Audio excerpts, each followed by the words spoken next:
37 முடிந்து 38வது வருடம் வருவதற்குள் இந்த ஒரு வருடத்தில் தமிழர்களாக தமிழர்களுடைய நலன் சார்ந்து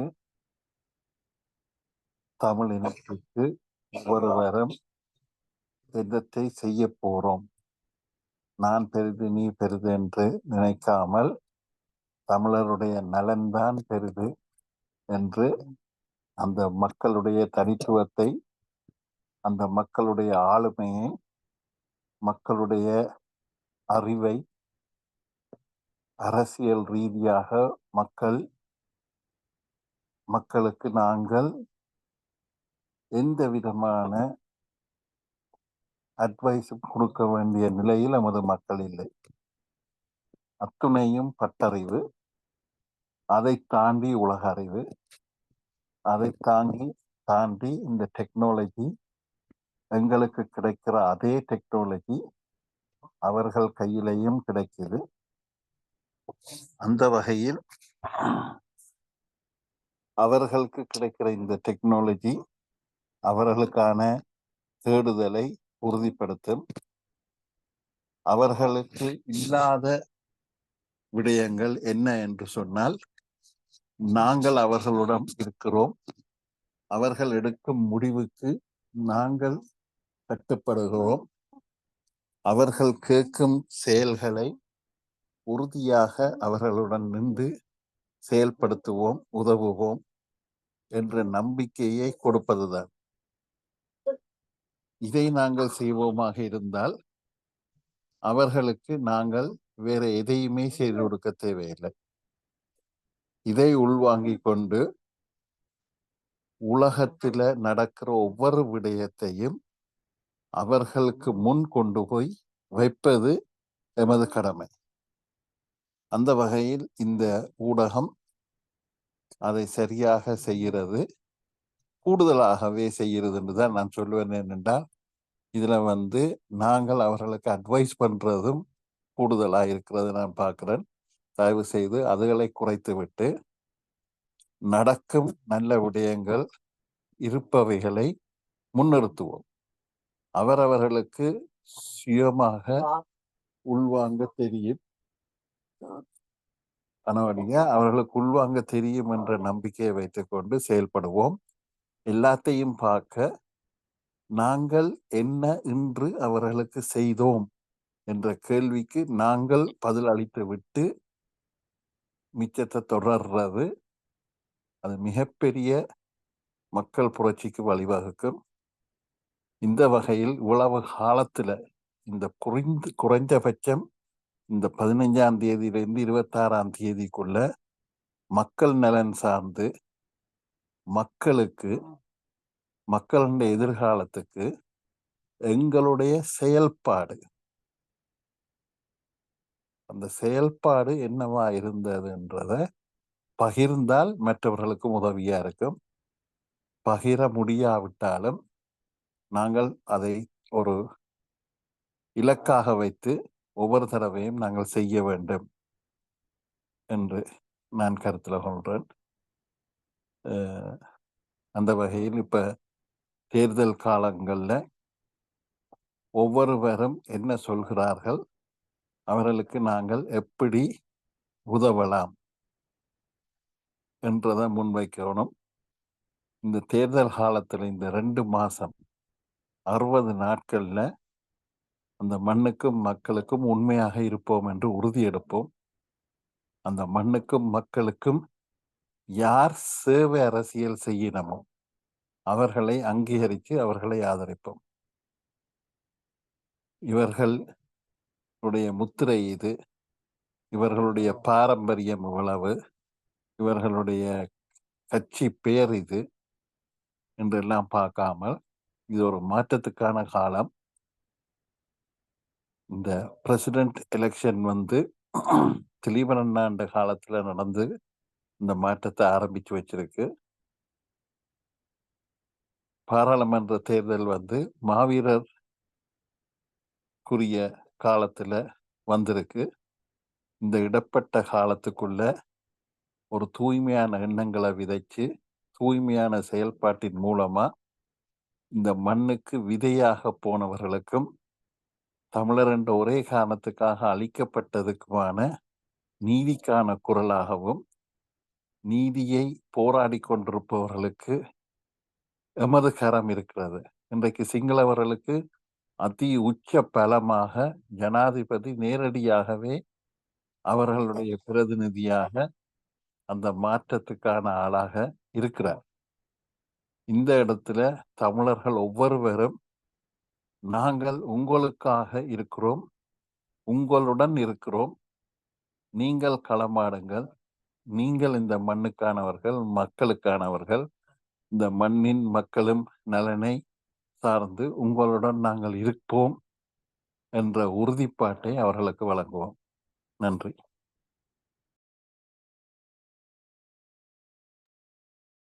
திலீபண்ணாவின் நினைவு சுமந்த நாளில் மக்கள் புரட்சி வெடிக்கட்டும், சுதந்திர தமிழீழம் மலரட்டும் என்று கூறிய அவர், நாங்கள் என்ன அந்த பாதையை நோக்கி எவ்வளவு போய்கொண்டிருக்கின்றோம், எவ்வளவு தூரம் நாங்கள் அதை நோக்கி போய்கொண்டிருக்கின்றோம்? எங்களுக்குள்ள ஒற்றுமை வளர்ந்திருக்கின்றதா? ஒற்றுமையை வளர்த்திருக்கின்றோமா? நாங்கள் இந்த வருங்காலத்தில் நாங்கள் என்ன மாதிரி செயல்பாடுகளை இந்த எங்களுடைய விடுதலை நோக்கத்தை வைத்து செய்ய போகின்றோம் என்ற கேள்விகளை கேட்டுக்கொண்டு அடுத்ததாக நான் ஆர்வம் ஐயா அவர்களை அவருடைய கருத்தை தெரிவிக்குமாறு கேட்டுக்கொள்கின்றேன். மாலை இனிய வணக்கம். வானொலியில் கருத்துக்களை பதிய வந்தவர்களுக்கும் நேயர்களுக்கும் இரவு வணக்கத்தை கூறிக்கொண்டு, இன்று திலீபன் 12 நாளாக நீரு மருந்தாமல் தமிழ் மக்களுக்காகவும் தமிழ் மண் மீட்புக்காகவும் இந்தியா இலங்கை ஒப்பந்தத்தின் அடிப்படையில் இந்திய அரசு அல்லது அமைதி காக்க வந்த படை அதை நிறைவேற்றியிருக்க வேண்டும். அவற்றை செய்யாமல் விட்டதனால் அவர் உண்ணாவிரதம் இருக்க வேண்டிய சூழ்நிலை உருவாக்கப்பட்டது. அவர் 5 அம்ச கோரிக்கைகளை முன்வைத்து நல்லூர் வீதியில் உண்ணாவிரதம் நீர் மருந்தாமல் இருந்தார். அவர் ஒரு பட்டதாரி மாணவனாக இருந்து ஒரு மருத்துவ பீட மாணவனாக இருந்து போராட்டத்துக்கு வந்து அந்த போராட்டத்தின் ஒரு அமைதி நிலை ஏற்படுத்துவதாக, சமாதானம் ஏற்படுத்துவதாக சமாதானப்படை வந்திருந்த நேரத்தில் அந்த சமாதானப்படை செய்ய தவறிய விடயங்களால் அவர் 5 அம்ச கோரிக்கைகளை முன்வைத்து உண்ணா நோன்பு மேற்கொண்டார். அந்த 5 அம்ச கோரிக்கைகளில் முதலாவது, இலங்கையில் இருக்கும் அவசரகால சட்டத்தை நீக்க வேண்டும் என்பது முதலாவது. இரண்டாவது அந்த அவசரகால சட்டத்தின் கீழ் கைது செய்யப்பட்ட தமிழ் அரசியல் கைதிகள் சிறையிலும் போலீஸ் நிலையங்களிலும் இராணுவ முகாம்களிலும் தடுத்து வைக்கப்பட்டவர்களை விடுதலை செய்ய வேண்டும் என்பது இரண்டாவது கோரிக்கை. மூன்றாவது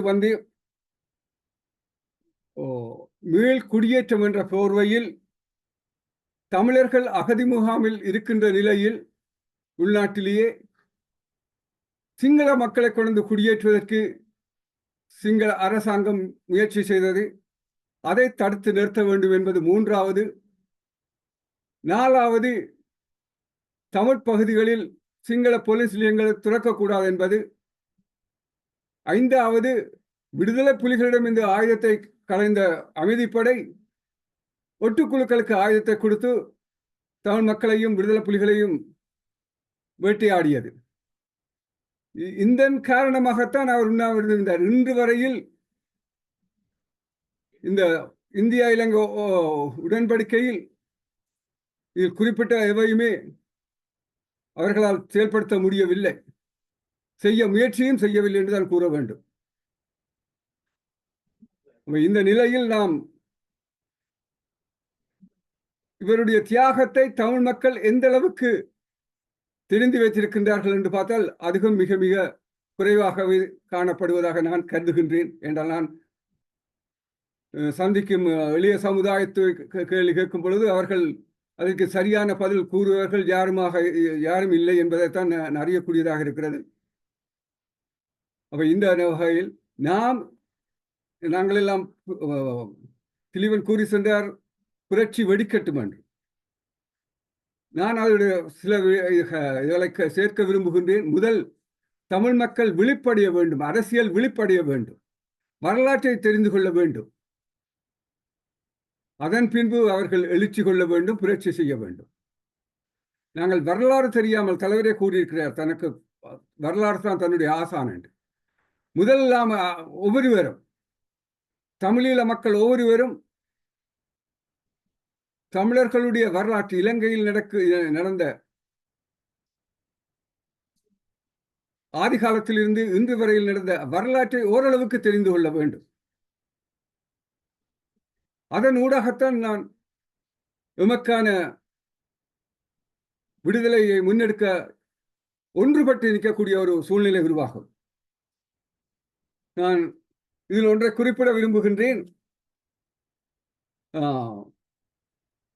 19/11/1976 தந்தை செல்வநாயகம் நாடாளுமன்ற மசோதா விவாதத்தின் போது ஐக்கிய இலங்கை என்ற கோட்பாட்டில் தன்னால் நம்பிக்கை கொள்ள முடியாது எனவும், தமிழீழம் தவிர தமிழ் மக்களுக்கு மாற்று வழி இல்லை எனவும், சமஷ்டி அரசியல் அமைப்பு கோரிக்கையை கைவிட்டு விட்டோம் என இலங்கை நாடாளுமன்றத்தில் உரையாற்றி இருக்கின்றார். ஆனால் இன்று வரையில் நாம் தந்தையின் இந்த கருத்துக்களை எமது மனதில் வைத்திருக்கின்றோம் என்றால் இல்லை என்றுதான் கூற வேண்டும். அவர் என்னமோ என்று கூறியிருந்தார், சிங்கள மக்களும் ஒரு நாள் எமது தமிழீழ கோரிக்கையை ஏற்றுக்கொள்வார்கள் எனவும் உரையாற்றியிருக்கின்றார். நீங்கள் விரும்புவர்கள் நாடாளுமன்ற பதிவேடு தொகுதி 20 பக்கம் 10ஆம் பக்கம் 1976 11ஆம் மாதம் 19ஆம் தேதி இதில் சென்று நீங்கள் அதை வாசித்து அறிந்து கொள்ள வேண்டும் என்பதை எனது வேண்டுகோளாக நான் கூறி, எமது தேர்வை இன்று என்ன, மக்களுக்கு எதை நாம் தெளிவுபடுத்த வேண்டும் என்பதை நாம் அனைவரும் கதைக்க வருபவர்கள் முதல் அதை தங்களை தயார்படுத்திக் கொள்ள வேண்டும். இந்த கருத்துக்களை மக்கள் மத்தியில் கொண்டு செல்வர்கள் நாங்கள் மக்களை இன்னும் குழப்புகின்ற சூழ்நிலை கருத்துக்களை பதிவு செய்யாமல் ஒரே கருத்தை, ஒரே குறிக்கோளை, நாங்கள் மக்கள் ஒன்றுபட வேண்டும், கட்சிகள் ஒன்றுபட வேண்டும் என நாங்கள் இந்த இவற்றை தெரிந்து கொண்டு இருந்தால் எங்களுக்கு குழப்பங்கள் ஏற்படாது, வெவ்வேறு பாதைகளில் செல்ல மாட்டோம். அதில் உறுதியாக தெளிவாக இருந்தார் உண்மையாக. ஆகவே தயவு செய்து உண்மையில் நாம் திலீபனுக்குரிய வணக்கஞ்சலியை செய்கிறோம் என்று சொன்னால், திலீபன் உடைய தியாகத்தை நாம் போற்றுவோமாக இருந்தால், அவர் கூறிய கருத்துக்களை ஏற்றுக்கொண்டு அவர் வழியில் நாங்கள் ஆயுதம் ஏந்த வேண்டாம், ஜன வழியிலேயே எமது நாட்டையும் மண்ணையும் மக்களையும் காப்பாற்றுவதற்கு முயற்சி செய்ய வேண்டும் என்று கூறி எனது கருத்தை நிறைவு செய்கின்றேன். சந்தர்ப்பத்துக்கு நன்றி, வணக்கம். நன்றி ஐயா. அடுத்ததாக நான் வேறு யாராவது கதைக்க விரும்பினால் உங்களுடைய கைகளை உயர்த்தி நீங்கள் உங்களுக்கான இதை என்ன உங்களுடைய அஞ்சலி அல்லது உங்களுடைய கருத்துக்களை இதை தெரிவிக்கலாம். அவரை பற்றியான கருத்துக்கள் சொல்கிறேன்னு சொன்னாலும் கூட நீங்கள் சொல்லலாம் என்றதை கேட்டுக்கொள்கின்றேன். அதாவது இப்போ அன்மியூட் பண்ணிட்டு சொல்கிறேன்டா அன்மியூட் பண்ணிட்டு சொல்லுங்கள்.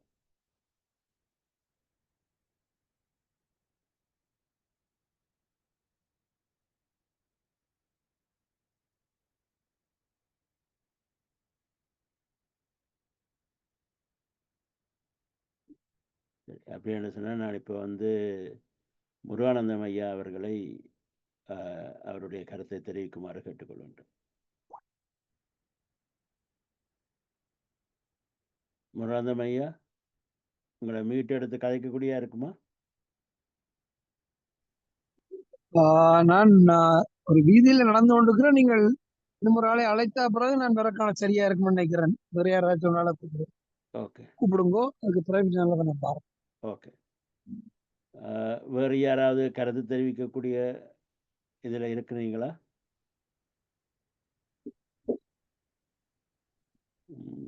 அதாவது சசிகுமார். நான் இப்போ ஒரு 2-3 மினிட்ஸ் பிறகு நான் ரெடி ஆவேன். அதுக்குள்ள நீங்கள் வேற யாரும். ஓகே சரி ஓகே.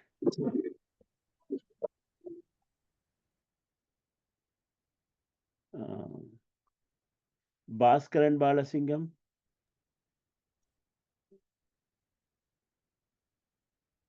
கருத்து சொல்லக்கூடிய இருக்குமா? அல்லது நீங்க ராகவன் இதா இருக்கிற நீங்கள் உங்களோட கருத்தை சொல்லுவீங்களா? மீட் எடுத்துட்டு யார கருத்து வைக்கவில்லையா? இல்ல கருத்துரைக்கையில நீங்கள் சொல்லுங்க. கருத்து வைக்கவில்லையா? இல்ல கருத்துரைக்க அவர்கள் கேட்டுக்கொண்டிருக்கிறார்கள். கொஞ்சம் நேரத்துக்கு பிறகு அவர்கள் பேசுவார்கள் நினைக்கிறேன். நீங்கள் வேளால் பார்த்தால் இன்னொருக்கு அந்த தலைப்பு இருக்கா? இன்றைய கலந்துரையாடலினுடைய தலைப்பு இருக்கா? இந்த கலந்துரையாடலின் தலைப்பு மக்கள் புரட்சி வெடிக்கட்டும், சுதந்திர தமிழீழம் மலரட்டும் என்ற கருத்துக்கு அமைய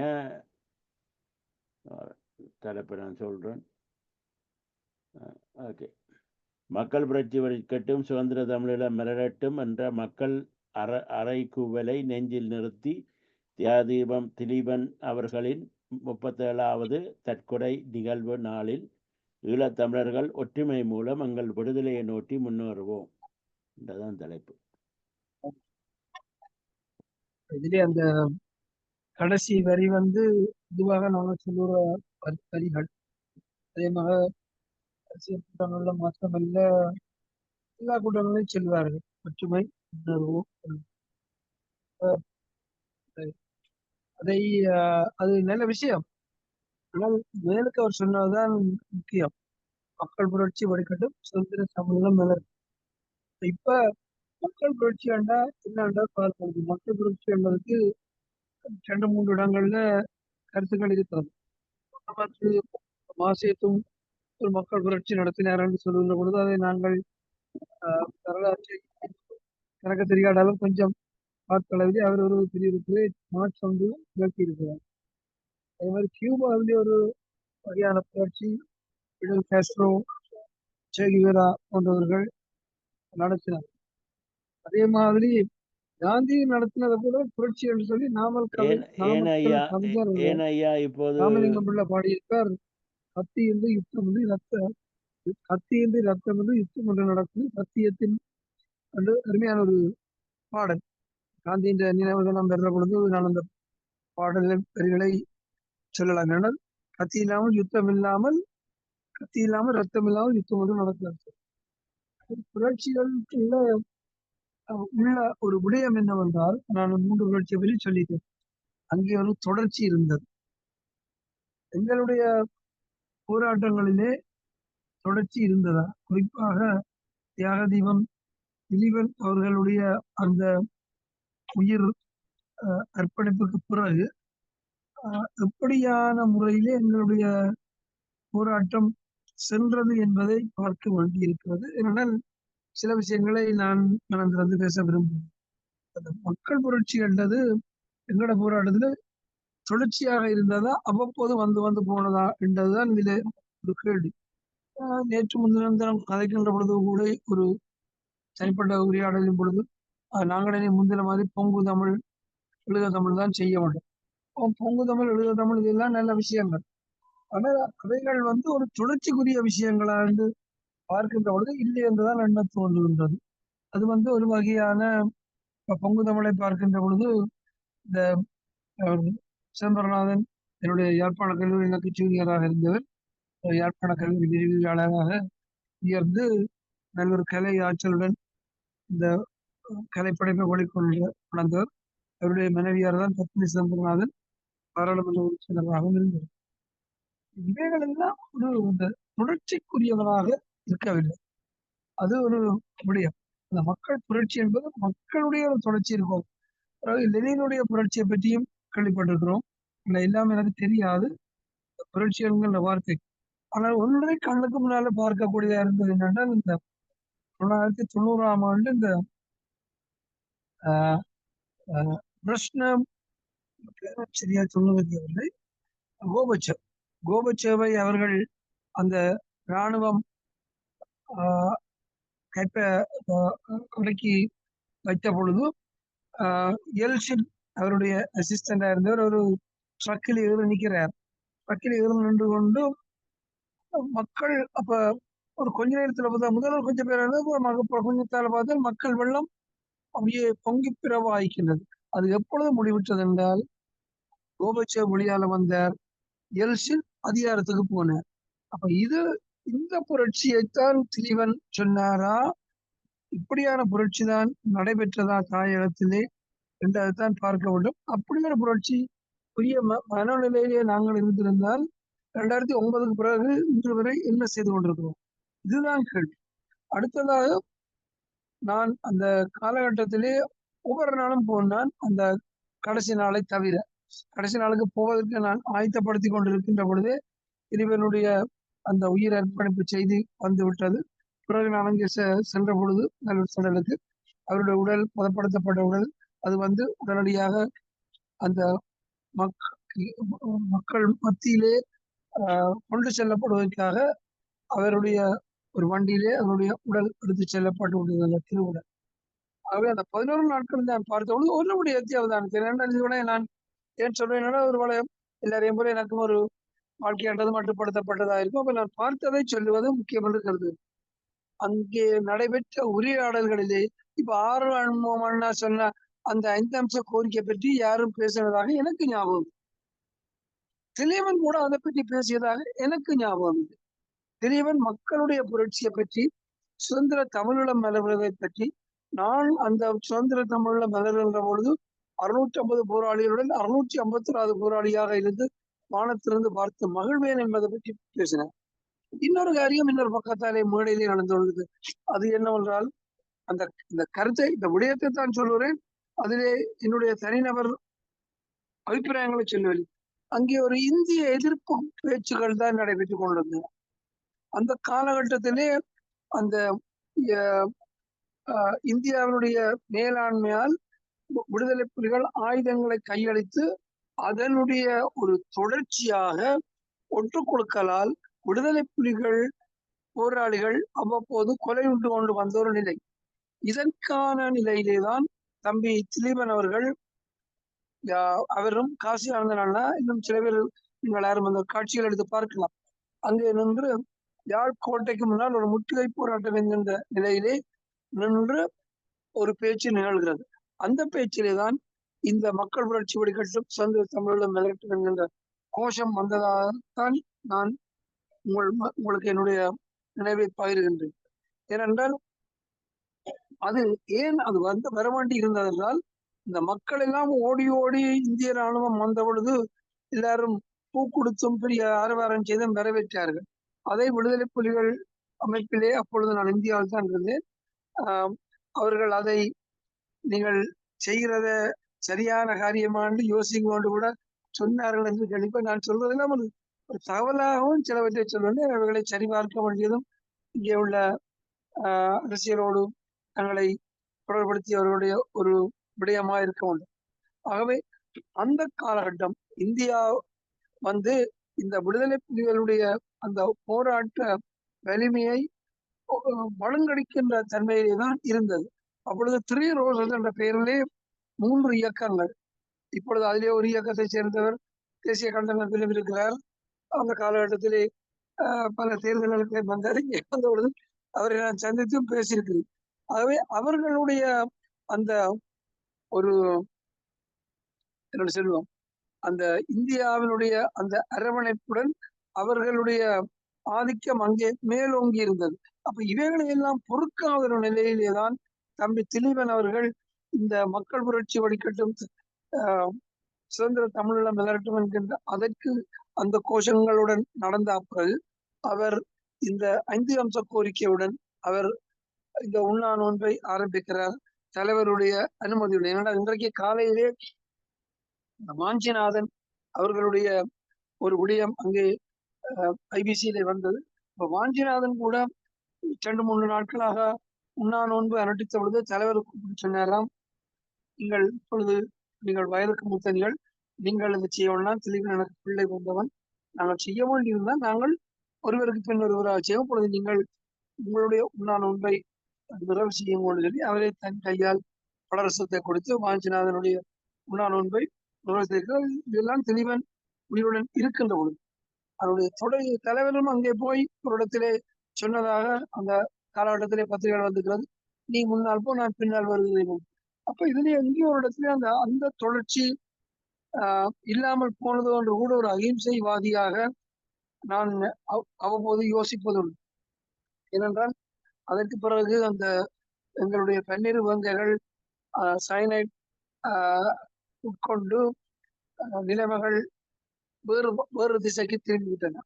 அப்ப இந்த திலீபன் அவருடைய அந்த புரட்சியினுடைய அந்த மக்கள் புரட்சி என்பது அதற்கு பிறகு இருந்ததா என்கின்ற கேள்வியை நாங்கள் எல்லோரும் எங்கள் நெஞ்சை தொட்டு கேட்க வேண்டும்.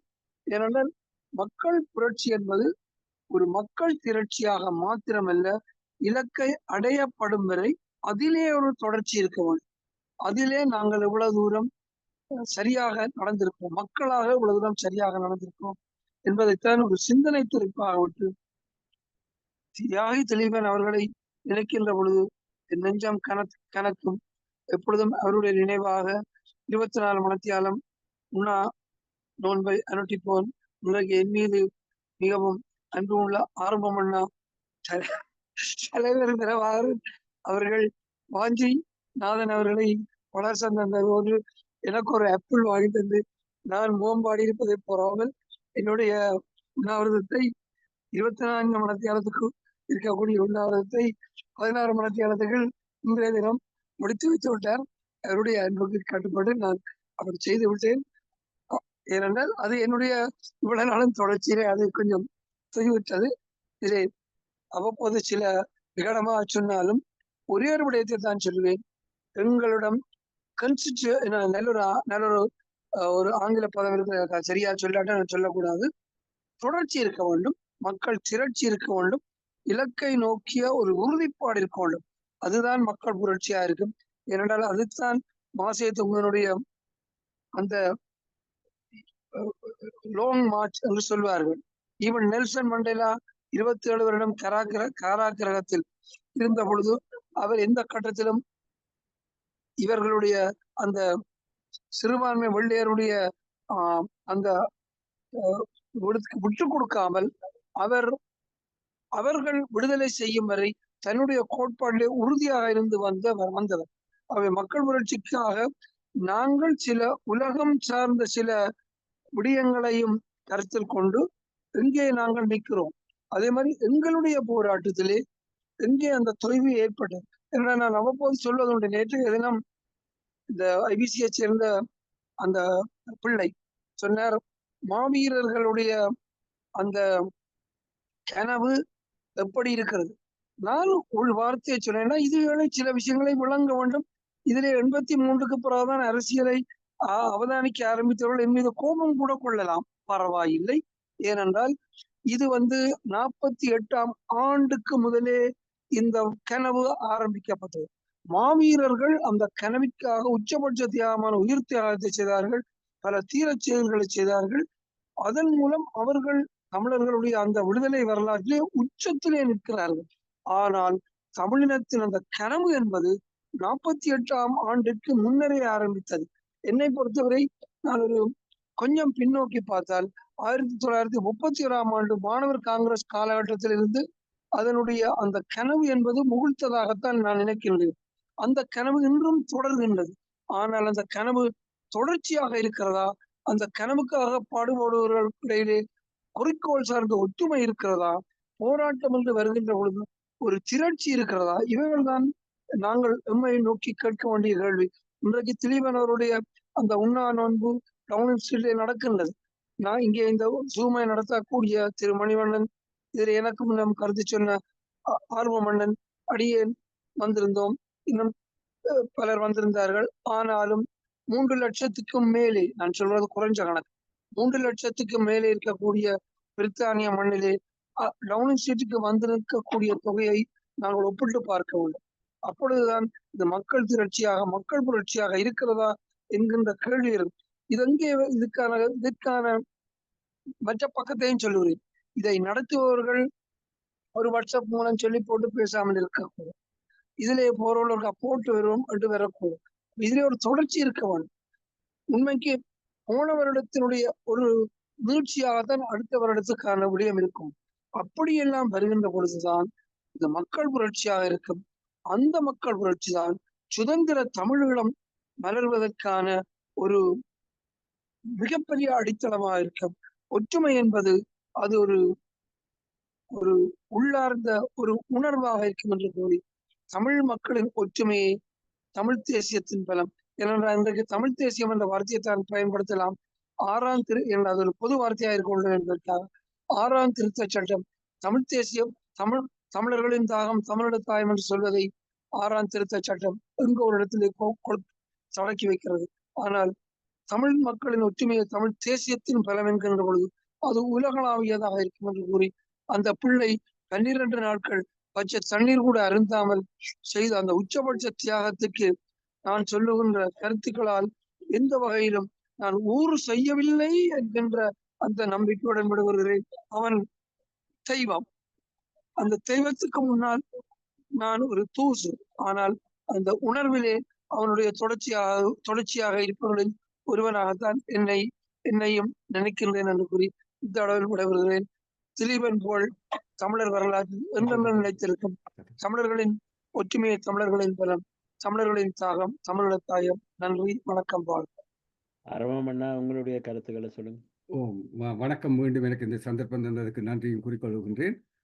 முதலாவது இந்த புரட்சி வெடிக்கட்டும் என்பதற்கு நான் முதலே குறிப்பிட்டது போல் மக்கள் விழிப்படைய வேண்டும். மாசோதுங் சீனாவினுடைய புரட்சி நடந்த பொழுது மாசோதுங்கினுடைய கைநூலை வயலில் வேலை செய்யும், சீனாவில் வயலில் வேலை செய்யும் வேலை ஆட்கள் இட நேரங்களில் அதை வாசித்ததாக நான் அன்றைய காலத்தில் அறிந்து கொண்டேன். அதை இந்த ரஷ்யா புரட்சியிலும் கூட கார்ல் மார்க்ஸுடைய கைநூலையும் லெனினுடைய நூல்களையும் அவர்கள் வாசிப்பதாக அறிந்தேன். எங்களிடம் அந்த வாசிக்கின்ற தன்மை எவ்வளவு இருக்கின்றது என்பதை நாங்களே அளவிட்டுக் கொள்வோம். அதற்காகத்தான் நான் சொன்னேன், முதல் நாங்கள் விழிப்படைய வேண்டும் என்றால் எங்களுடைய அறிவை வளர்த்துக் கொள்ள வேண்டும். உலக அரசியலும் எங்களுடைய அரசியலும் எங்களுடைய வரலாறுகளும் எங்களுக்கு தெரிய வேண்டும். இது தெரிந்தால்தான் நாங்கள் அந்த எங்களுடைய இலக்கை அடைவதற்கு இலகுவாக இருக்கும், எங்களுக்குள் குழப்பம் இல்லாமல் இருக்கும். மற்றது இன்னொரு விடயத்தையும் சொல்லி நான் நிறைவு செய்கின்றேன். 1932ஆம் ஆண்டு என்று நினைக்கின்றேன், அடங்கா தமிழன் சி. சுந்தரலிங்கம் வவுனியா நாடாளுமன்ற அங்கத்தவராக இருந்தவர். அவர் ஒரு தீர்மானம் கொண்டவர், சுயாட்சி வேண்டும் என்று. ஆனால் அந்த தீர்மானம் தோல்வியடைந்த நிலையம். ஆனால் சிங்கள அரசாங்கங்கள் அல்லாட்டி அன்றைய ஆங்கிலேயருடைய ஆட்சி நடந்தது. அவருக்கு ஒரு மந்திரி பதவியை கொடுத்து அவருடைய அந்த தமிழ் உணர்வை மழுங்கடித்து விட்டார்கள். இன்று வரையில் அது தொடர்ந்து கொண்டேதான் இருக்கிறது. தமிழர் பதவிக்கும் பணத்துக்கும் அடிமையாகி, புகழுக்கு அடிமையாகி நாங்கள் எமது இன உணர்வை மறந்து வாழுகின்றோம் என்றுதான் நான் கருதுகின்றேன். தயவு செய்து நாம் அதற்காகத்தான் நான் சொல்லுகின்றேன், நாம் முதல் எம்மை தயார்படுத்தி மக்களை தயார்படுத்த கொள்ள வேண்டும். திலீபன் கூறிய அந்த புரட்சி வெடிக்க வேண்டும் என்று சொன்னால் முதல் மக்கள் விழிப்படைய வேண்டும், அறிவை வளர்த்துக் கொள்ள வேண்டும். அறிவு ஒன்றுபட்ட எல்லாருக்கும் ஒரே கருத்து வரக்கூடிய சந்தர்ப்பம் என்று சொன்னால் எல்லாருக்கும் ஒரே விதமான அறிவு இருந்தால்தான் அதை அடைய முடியும். ஆகவே தயவு செய்து நாங்கள் எவ்வளவுக்கு எவ்வளவு நூல்களை வாசிக்கின்றோமோ அவ்வளவுக்கு நாங்கள் ஒன்றுபடக்கூடிய, பக்குவப்படக்கூடிய ஒரு நிலை ஒன்று உருவாகும். உலக அரசியலையும் எங்களுடைய வரலாறுகளையும் தெரிந்து கொள்ள வேண்டும் என்பது என்னுடைய தாழ்மையான வேண்டுகோளாக கூறி சந்தர்ப்பத்துக்கு நன்றி கூறி விடைபெறுகிறேன். நன்றி.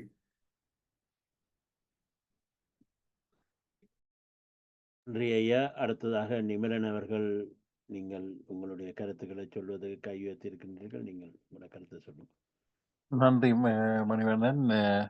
ஆம், இன்று டிசிசி ஆர்கனைஸ் பண்ண டவுனிங் ஸ்ட்ரீட்டில் நடந்த நிகழ்வு அருமையாக நடந்தது.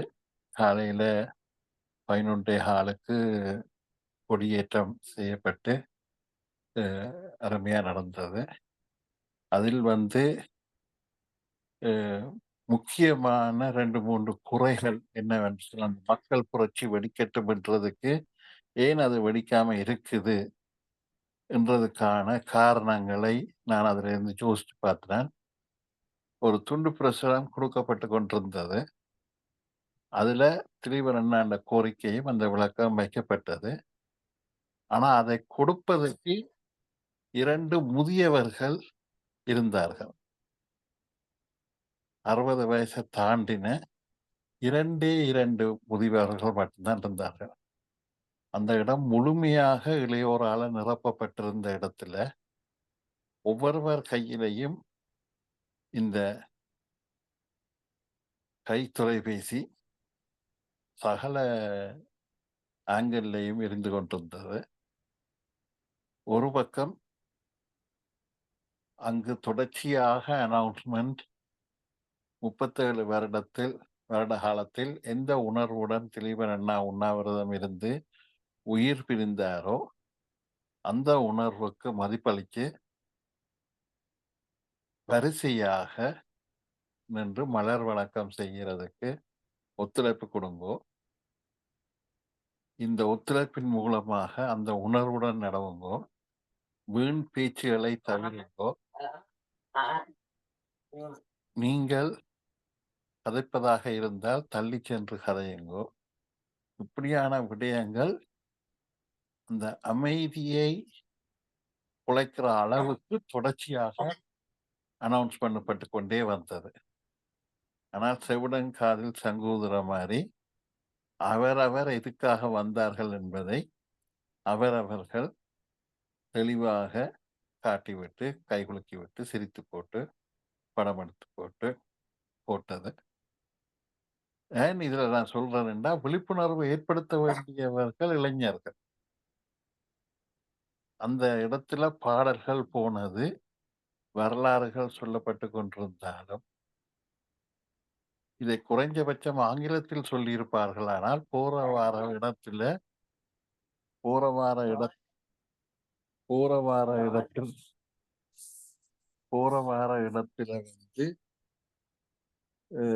ஆக்களுக்கு விளங்கி இருக்கும்.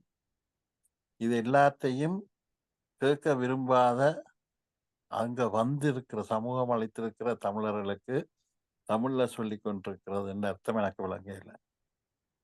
அடுத்தது தமிழ்ஸ் கோஆர்டினேட்டிங் கமிட்டி. தமிழர்களை கோஆர்டினேட் பண்றதுக்கான கமிட்டியாக பெயர்லேயே வைத்துக்கொண்டு அனைவரும் வர வேண்டிய இந்த பொது நிகழ்வில் குறைஞ்சபட்சம் அழைப்பிதழ் மேக் பண்ண என்ன பண்ணாட்டுலன்னு முக்கியமான ஆட்கள், தெரிந்த முகங்கள், கனகாலமா இருக்கிற முகங்கள், பல அமைப்புகள்ல இருந்து வரக்கூடியவர்கள், அவர்களுக்கான குறைஞ்சபட்சம் மரியாதையுடன் அவர்களை ஒரு நிமிடம் பேச அழைத்திருந்தால் அவர்களும் ஒரு நிமிடம் பேசி போட்டு, அவர்கள் ஒன்றும் பிள்ளையா பேசக்கூடிய ஆக்களும் இல்லை, பேச போற ஆக்களும் இல்லை, ஒரு நிமிடம் வந்து டைம் சுருக்கவும் வச்சிருந்திருக்கலாம். அதை செய்திருந்தால் அவரவர் என்ன நடக்குது என்றதை மீண்டும் மற்றவர்களுக்கும் சொல்வதற்கும், தாங்களும் தங்களுடைய அமைப்புகளும் தங்களுடைய பிரதிநிதித்துவம் அங்கே இருந்தது என்பதை வெளிப்படுத்துவதற்கான ஒரு செயல்பாடாக இருந்திருக்கு. அப்ப இதை ஆர்கனைஸ் பண்றவர்களுக்கும் அந்த எண்ணம் இல்லை. அந்த பிரதிநிதித்துவத்தோட வந்தவர்களும் சரி, இந்த மக்களுக்காக நாங்க அந்த மக்களுக்கு நாங்க போய் அதை விளங்கப்படுத்தி அதை செய்வோம்னு அந்த வேலையை செய்யல. நான் நான் ஒரு 2 மணி நேரம் நின்றுனேன். அந்த டைம்ல அங்க வந்திருந்த அந்த மக்களுக்கு, அதால போற ஆக்கள், கேள்வி கேட்ட ஆக்களுக்கு பதில்களை சொல்லி போட்டு 2 மணி நேரத்துக்கு பிறகு இனி லஞ்ச் டைமுக்கு ஆக்கள் வர ஆரம்பிச்சிருவினம்ட்டு என்னுடைய நிறைவான மனதோட வெளிக்கிட்டது.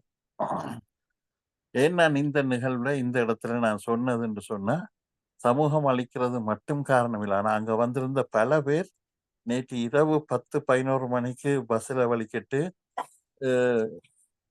மான்செஸ்டர், லிவர்பூல் அங்க இருந்ததெல்லாம் வந்து விடிய 6, 7, 8, 9 மணிக்கு வந்து சேர்ந்தாக்களும் இருக்கிறார். ஏனென்றால் ஆனா அவர்கள் வரும் பொழுதும் சரி, வந்தா பிறகும் சரி, அவர்களுக்கான ஒரு என்ன செயல்பாடு செய்யணும்ன்றதுல சுயநலம்தான் இருந்ததே ஒழிய, ஆர்கனைஸ் பண்ணினவங்களுக்கும் ஒரு பொதுநலம் இல்லை, வந்து சேர்ந்தவர்களுக்கும் அந்த பொதுநலம் இல்லை.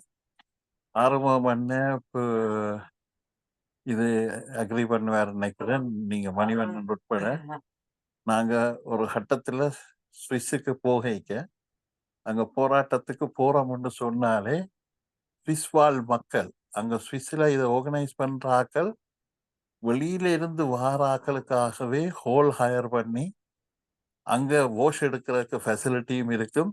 வாஷ் பண்ணி போட்டு அன்றைக்கு மத்தியானம் சாப்பிட்டுட்டு வந்த உடனே உணவு தருவார்கள். பிறகு ஊர்வலம் எல்லாம் முடிச்சு போகைக்கையும் ஏதாவது டீயோ காஃபியோ ஏதாவது செய்து எடுத்துட்டு போற மாதிரி உபசரிச்சு போட்டு வழி அனுப்பி வைப்பார்கள்.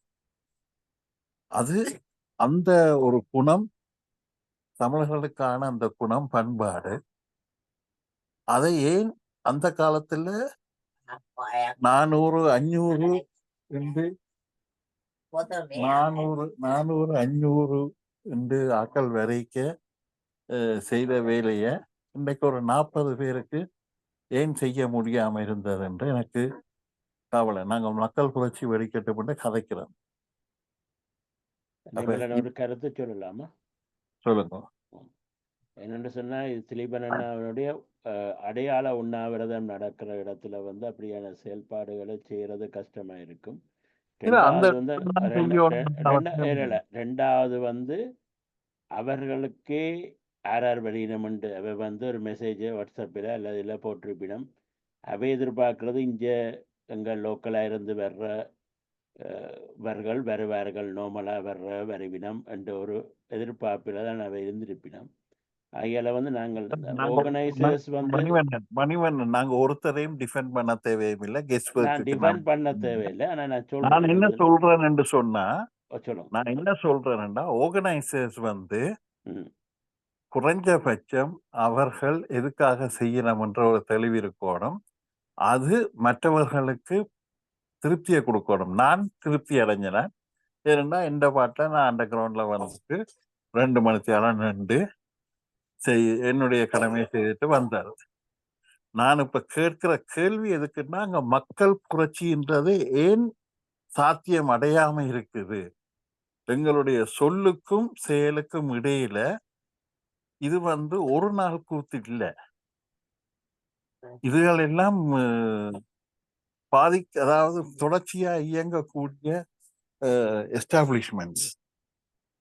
இது எல்லாம் மக்களுக்குள்ள நம்பிக்கையை ஊற்றுன்றது, அது ஏன் அழிஞ்சு போனதுன்றதுக்கு அவர்கள் எடுக்க வேண்டிய முடிவுகள், யோசிக்க வேண்டிய முடிவுகள்.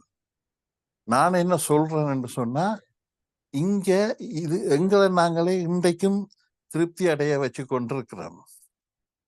உலகத்துல எவ்வளவு நடக்குதுன்றத முதல் எங்கண்ணை ஆக்களுக்கு முதல் தெரியப்படுத்துறது கூட எங்கண்ணை ஆக்களுக்கு நேரம் இல்லை. நான் இப்ப இதை சொன்னது காரணம் வந்து, நான் விரும்புறாக்கள் யார் செய்தாலும் அந்த இடத்துல உணவு பூர்வமா போய் தங்களுடைய கடமையை செய்து கொண்டுதான் இருப்பினும், அது தொடர்ச்சியா எங்கண்ட அடையாளங்கள் நிறுத்தும் நேரம் மட்டும் அது தொடர்ச்சியா நடக்க வேணும். பிடிஎஃப் எப்ப அந்த கொடிய விட்டாங்களோ அன்றையோட பிடிஎஃப் பொது நிகழ்வுகள்ல கலந்து கொள்ற நம்பர்ஸ் வந்து பல மடங்கு குறைய ஆரம்பிக்குது. அதே மாதிரி இது எந்த அமைப்புன்றதை தாண்டி எங்களுடைய அடையாளங்களை இழக்கக்கூடாதுன்றதுக்காக எங்களோட மக்கள் தொடர்ச்சியாக அந்த அடையாளத்தோட இருப்பார்கள் என்பதைத்தான் நான் சொல்கிறேன். அதுதான் இழந்ததை மீட்போம், இருப்பதை காப்போம். அந்த விதத்தில் பெயர்களுக்கும் புகழ்கள் தனி நபர்களுக்கும் இடம் கொடுக்காமல் அடையாளங்களுக்கும் வரலாற்றுகளுக்கும் எண்ணங்களுக்கும் முக்கியத்துவம் கொடுப்போம் என்று சொல்றேன். நன்றி. வணக்கம். இப்போது வேற யாராவது கருத்து சொல்றேன்னு சொன்னால் நீங்கள் உங்களுடைய மீட்டை ஓப்பன் பண்ணிட்டு நீங்க உங்களோட கருத்தை சொல்லுங்க. நீங்கள் ஒன்றில் தேவை என்ன ஏதாவது கவிதை சொல்றேன்டா என்ன இல்லை உங்களுடைய என்ன கருத்து சொல்றேன்டாலும் உங்களுக்கு கருத்துக்கான நேரத்தை நாங்கள் இப்போ கொடுக்கின்றோம். அதிகமான பேசக்கூடியவர்கள் இங்கே பேசிவிட்டார்கள். அதில் இப்போ இதில் ராகவன், துஷாந்த், பாஸ்கரன் என்றெல்லாம் இருக்கிறீங்கள். நீங்கள் உங்களுடைய கருத்துக்களை 1 நிமிஷத்துக்கு என்றாலும் உங்களோட கருத்துக்களை சொல்லுமாறு கேட்டுக்கொள்கிறேன்.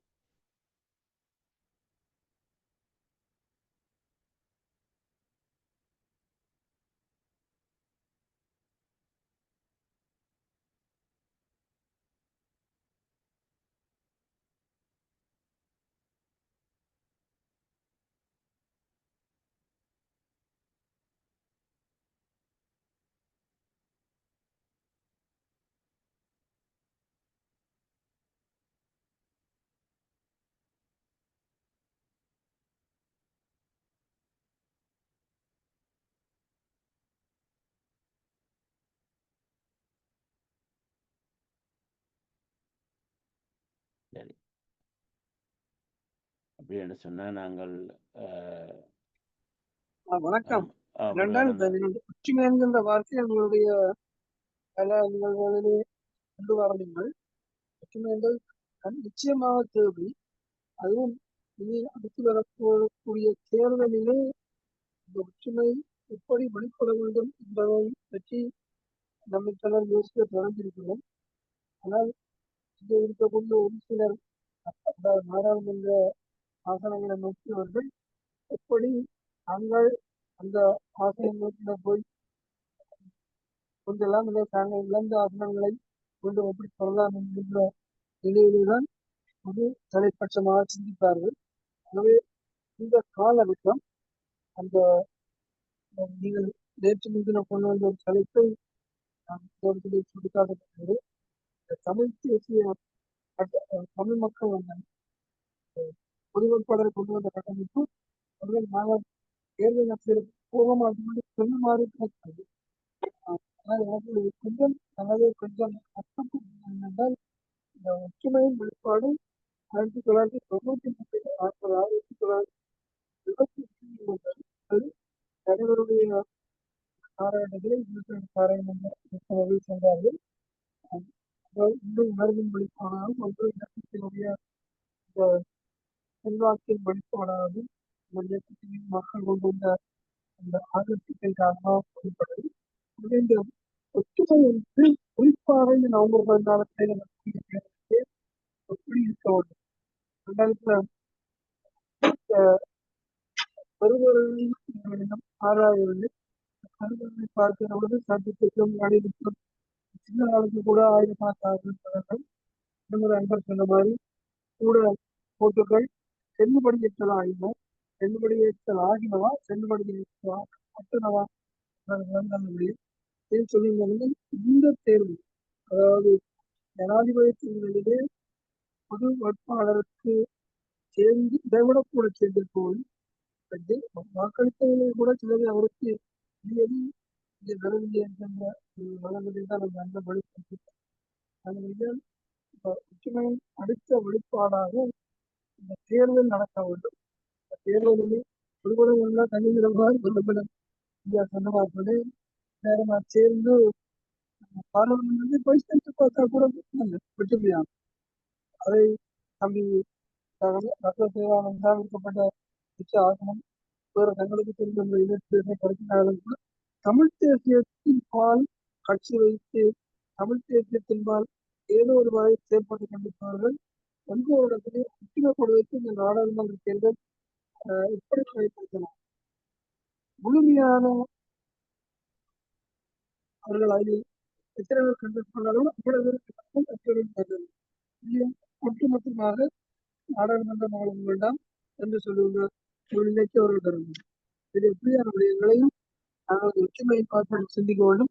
இன்றைய நிகழ்வு நேரம் இடம் தராவிட்டால் இதை நீங்கள் முதல் சந்தர்ப்பத்திலே நீங்களோ அல்லது இதிலே வந்திருக்கக்கூடிய வேறு ஊடகவியலாளர்களோ இதை கருத்தில் கொள்ள வேண்டும் என்று அன்பாக கேட்டுக்கொள்வேன். தமிழர்களின் லட்சியம் சார்ந்த குறிக்கோள் நோக்கிய ஒற்றுமையை தமிழ் தேசியத்தின் பலம் என்று கூறி அமைகின்றோம். வணக்கம். வணக்கம். நீங்கள் கூறின மாதிரி நாங்கள் வந்து ஒரு விடுதலை, அதாவது லிபரேஷன் என்று சொல்லுவார்கள் ஆங்கிலத்தில், அதை நோக்கி நாங்கள் போய்கொண்டிருக்கின்றோமா என்ற கேள்வியைத்தான் இப்போ நாங்கள் கேட்க வேண்டிய நிலைமையில தான் நாங்கள் இருக்கின்றோம். அதுவும் 37 வருஷங்களுக்கு பிறகு திலீபன் அண்ணாவினுடைய இந்த நாளில் நாங்கள் வந்து லிபரேஷனை பற்றி பேசுகின்றோம் என்று சொல்லும்போது, லிபரேஷன் என்றால் என்னன்றதை பற்றி நாங்கள் தெரிஞ்சு கொள்ள வேணும். விடுதலை என்றால் என்ன, கட்சி அரசியல் என்றால் என்ன, அல்லது இப்போ நீங்கள் குறிப்பிட்ட மாதிரி நாங்கள் சரியான தேசியம் சார்ந்தவர்கள் ஒன்றாக நின்று செயல்பட வேணும் என்ற கருத்தியல் இன்றைக்கு பொது கட்டமைப்பால் வெளியிடப்பட்டது. அரியநேந்திரன் அந்த கருத்தியலை ஒரு வீடியோ மூலமாக அவர்கள் எல்லாரும் ஒன்றாக சேர்ந்து இன்றைக்கு ஒரு மீட்டிங் போட்டிருந்தார்கள். அந்த மீட்டிங்கில் இருந்து பேர்ந்த ஒரு நேர்காணல் மாதிரி ஒரு கூட்டத்தில் நேர்காணல் மாதிரி ஒரு நன்றி தெரிவித்த விஷயங்களையும் மற்றது திலீபன் அவர்களுடைய அந்த நினைவு நாளில் செய்திருக்கின்றார்கள். அவர்கள் இப்போ கூறுகின்றார்கள் என்னென்று சொன்னால், தமிழர் தேசிய முன்னணி கூட தங்களுடன் வந்து இணைந்து ஒன்றாக வேலை செய்ய வேணும் என்ற ஒரு கருத்தை அவர்கள், அதே மாதிரி தமிழர் கட்சியில் இருக்கின்ற ஆக்கள் வந்து நாங்கள் ஒன்றாக நின்று ஒரு சின்னத்துக்கு கீழே நாங்கள் எல்லாருமாக சேர்ந்து போட்டியிட வேணும் என்று அரகுல விட்டிருக்கின்றார்கள். ஆனால் இது எவ்வளவுத்துக்கு சாத்தியம் என்றது தெரியவில்லை. என்ன காரணம் என்று சொன்னால், எல்லாரும் ஒன்றாக நின்று உலக அளவும் போட்டியிட்ட சின்னமாக இருக்கின்ற, அது ஈவன் கஜேந்திரகுமார் கூட ஒரு காலத்தில் நின்று போட்டியிட்ட சின்னமாக இருக்கின்ற வீட்டு சின்னம் இன்றைக்கு அது கோர்ட்டில் போயிருக்குது. அது கோர்ட்டுக்குள்ளால் வெளிக்கிட்டப்போ ஏண்டா இதுகள் எல்லாத்தையும் மாஸ்டர் பிளானராக இருந்து இந்த கட்சியை எப்படி என்றாலுங்க கோர்ட்டுக்கு கொண்டு போகணும் என்று மிக சாதுரியமாக, அதாவது வந்து எப்படி இன்னொரு ரணில் என்று சொல்லக்கூடிய அளவுக்கு வேலை செய்து கொண்டிருந்த சுமந்திரன் அவர்கள், இந்த சுத்துமாத்து சுமந்திரன் அவர்கள் இந்த வேலையை செய்து விட்டிருக்கின்றார்கள். இப்போது தமிழரசு கட்சி கூட அவருடைய தலைமையில் ஏதாவது அது என்னண்டு வந்து கோர்ட்டுக்குள்ளே இருக்கின்ற சின்னத்தை எடுத்து இப்போ எப்படி போட்டி போட போகின்றார் என்றதே தெரியல. அதுக்குள்ள வந்து இவர் வேற சின்னத்தை எடுத்து போட்டு ஒரு அணி கொண்டு பிரித்து கொண்டு போகிறதுக்கான ஒரு செயல்பாடு, அந்த சின்னத்தை முடக்கிறதுக்கான செயல்பாடு தான் இப்போ நடந்து கொண்டிருக்கின்றது. அல்லது இவரோட நெகோசியேட் பண்ணி இவரை தலைவராக்கி ஏதோ செய்ய வேணுமென்ற அப்படியான ஒரு செயல்பாடு தான். என்றால் இதை கொண்டு போனவர்கள் எல்லோருமே வந்து சுமந்திரன் அணியை சேர்ந்தவர்கள் தான் கோர்ட்டுக்கு கொண்டு போயிருக்கின்றார்கள். ஆகையால் வந்து இது வந்து அவர் சொன்னால் அவர்கள் கிட்டத்தட்ட எல்லாத்தையும் விட்டுட்டு நாங்கள் இப்போ எல்லாம் ஒன்றா சேர்ந்து சுமந்திரனுடைய தலைமையில், இனி சம்பந்தர் ஐயா இல்லை அல்ல சுமந்திரன் தலைமையில் நாங்கள் என்ன செய்வோம்ண்டா சில வளாத கோட்டை விட்டு வெளியில் வரும் வந்து இவர்கள் அந்த சின்னத்தின் கீழ் போட்டியிடலாம். மற்றும்படி எந்த சின்னத்தின் கீழ் போட்டியிடுவது, இப்போது சங்க சின்னம் கூட நாங்கள் கேள்விப்படுகின்றோம், அது வந்து ஜாதிக கல உரிமையை வந்து அந்த சங்க சின்னத்தை எடுத்திருக்கின்றார்கள் என்ற ஒரு கருத்தியல் வந்திருக்கின்றது. அப்போ நீங்கள் சொல்கிற கருத்துக்கள் எல்லாம் வந்து உண்மையில் இந்த இந்த ஜனாதிபதி தேர்தல் வந்து எப்படி நடக்க போகின்றதுன்றது வந்து, ஜனாதிபதி தேர்தல் நடந்து முடிந்தது, ஆனால் வந்து இனி பாராளுமன்ற தேர்தல் எப்படி நடக்க போகின்றது. எங்களுடைய இந்த நேரத்தில் வந்து 7 யாழ்ப்பாண டிஸ்ட்ரிக்ட் வந்து 7 பாராளுமன்ற உறுப்பினர்கள் இன்று 6 பாராளுமன்ற உறுப்பினராக வந்திருக்கின்றது. அதில் தமிழ் மக்கள் இருக்கக்கூடிய இப்போ அம்பாறை மட்டக்களப்பு அம்பாறை திருகோணமலை 2 இடத்துலையும் வந்து தமிழ் வேட்பாளர்கள் ஒருவராக நின்று எல்லாரும் அவரை சப்போர்ட் பண்ணினாத்தான் எங்கே என்றாலும் ஒரு இடத்துல வந்து நாங்கள் அதை அந்த அம்பாறையையும் மட்டக்களப்பையும் ஒரு தமிழ் பாராளுமன்ற உறுப்பினராக தக்க வைக்கலாம். அதில் வந்து இன்றைக்கு இருக்கிற நிலைமையில வந்து ஒன்றாக சேர்ந்து செய்யலை என்று சொன்னால் ரணிலுடைய கட்சி ஒரு 2 பாராளுமன்ற உறுப்பினர், சஜித்தினுடைய கட்சி 2 பாராளுமன்ற உறுப்பினர், மற்றது அன்றாவுடைய கட்சி இன்னும் அவர் நல்லா செய்கிறார் என்று பார்த்து மக்கள் ஒரு கொஞ்சம் ஆசைப்பட்டுச்சினம் என்று சொன்னால் எப்படி ரணிலுக்கும் பொது வேட்பாளருக்கு வாக்களிக்க சொல்ல ரணிலுக்கும் சஜித்துக்கும் போட்டார்களோ அது மாதிரி இவன் அருளாக கூட ஒரு 3 பாராளுமன்ற உறுப்பினர் போனால் கடைசியில் ஒரு எத்தனை அதில் வந்து இப்போ நான் டோட்டலாக வந்து ஒரு 2 4 பேருந்து டக்ளஸுக்கு உண்டு. அப்போ டக்ளஸ் மற்றது அங்காள பிள்ளையான் அவைகளுக்கு 1 2 அப்படி என்று பார்க்கும்போது கடைசியில் கயந்தவமாருக்கு உண்டு, இஞ்சால நிற்கிறவைக்கு ஒரு தெலவுக்கு ஒரு 2, மற்றது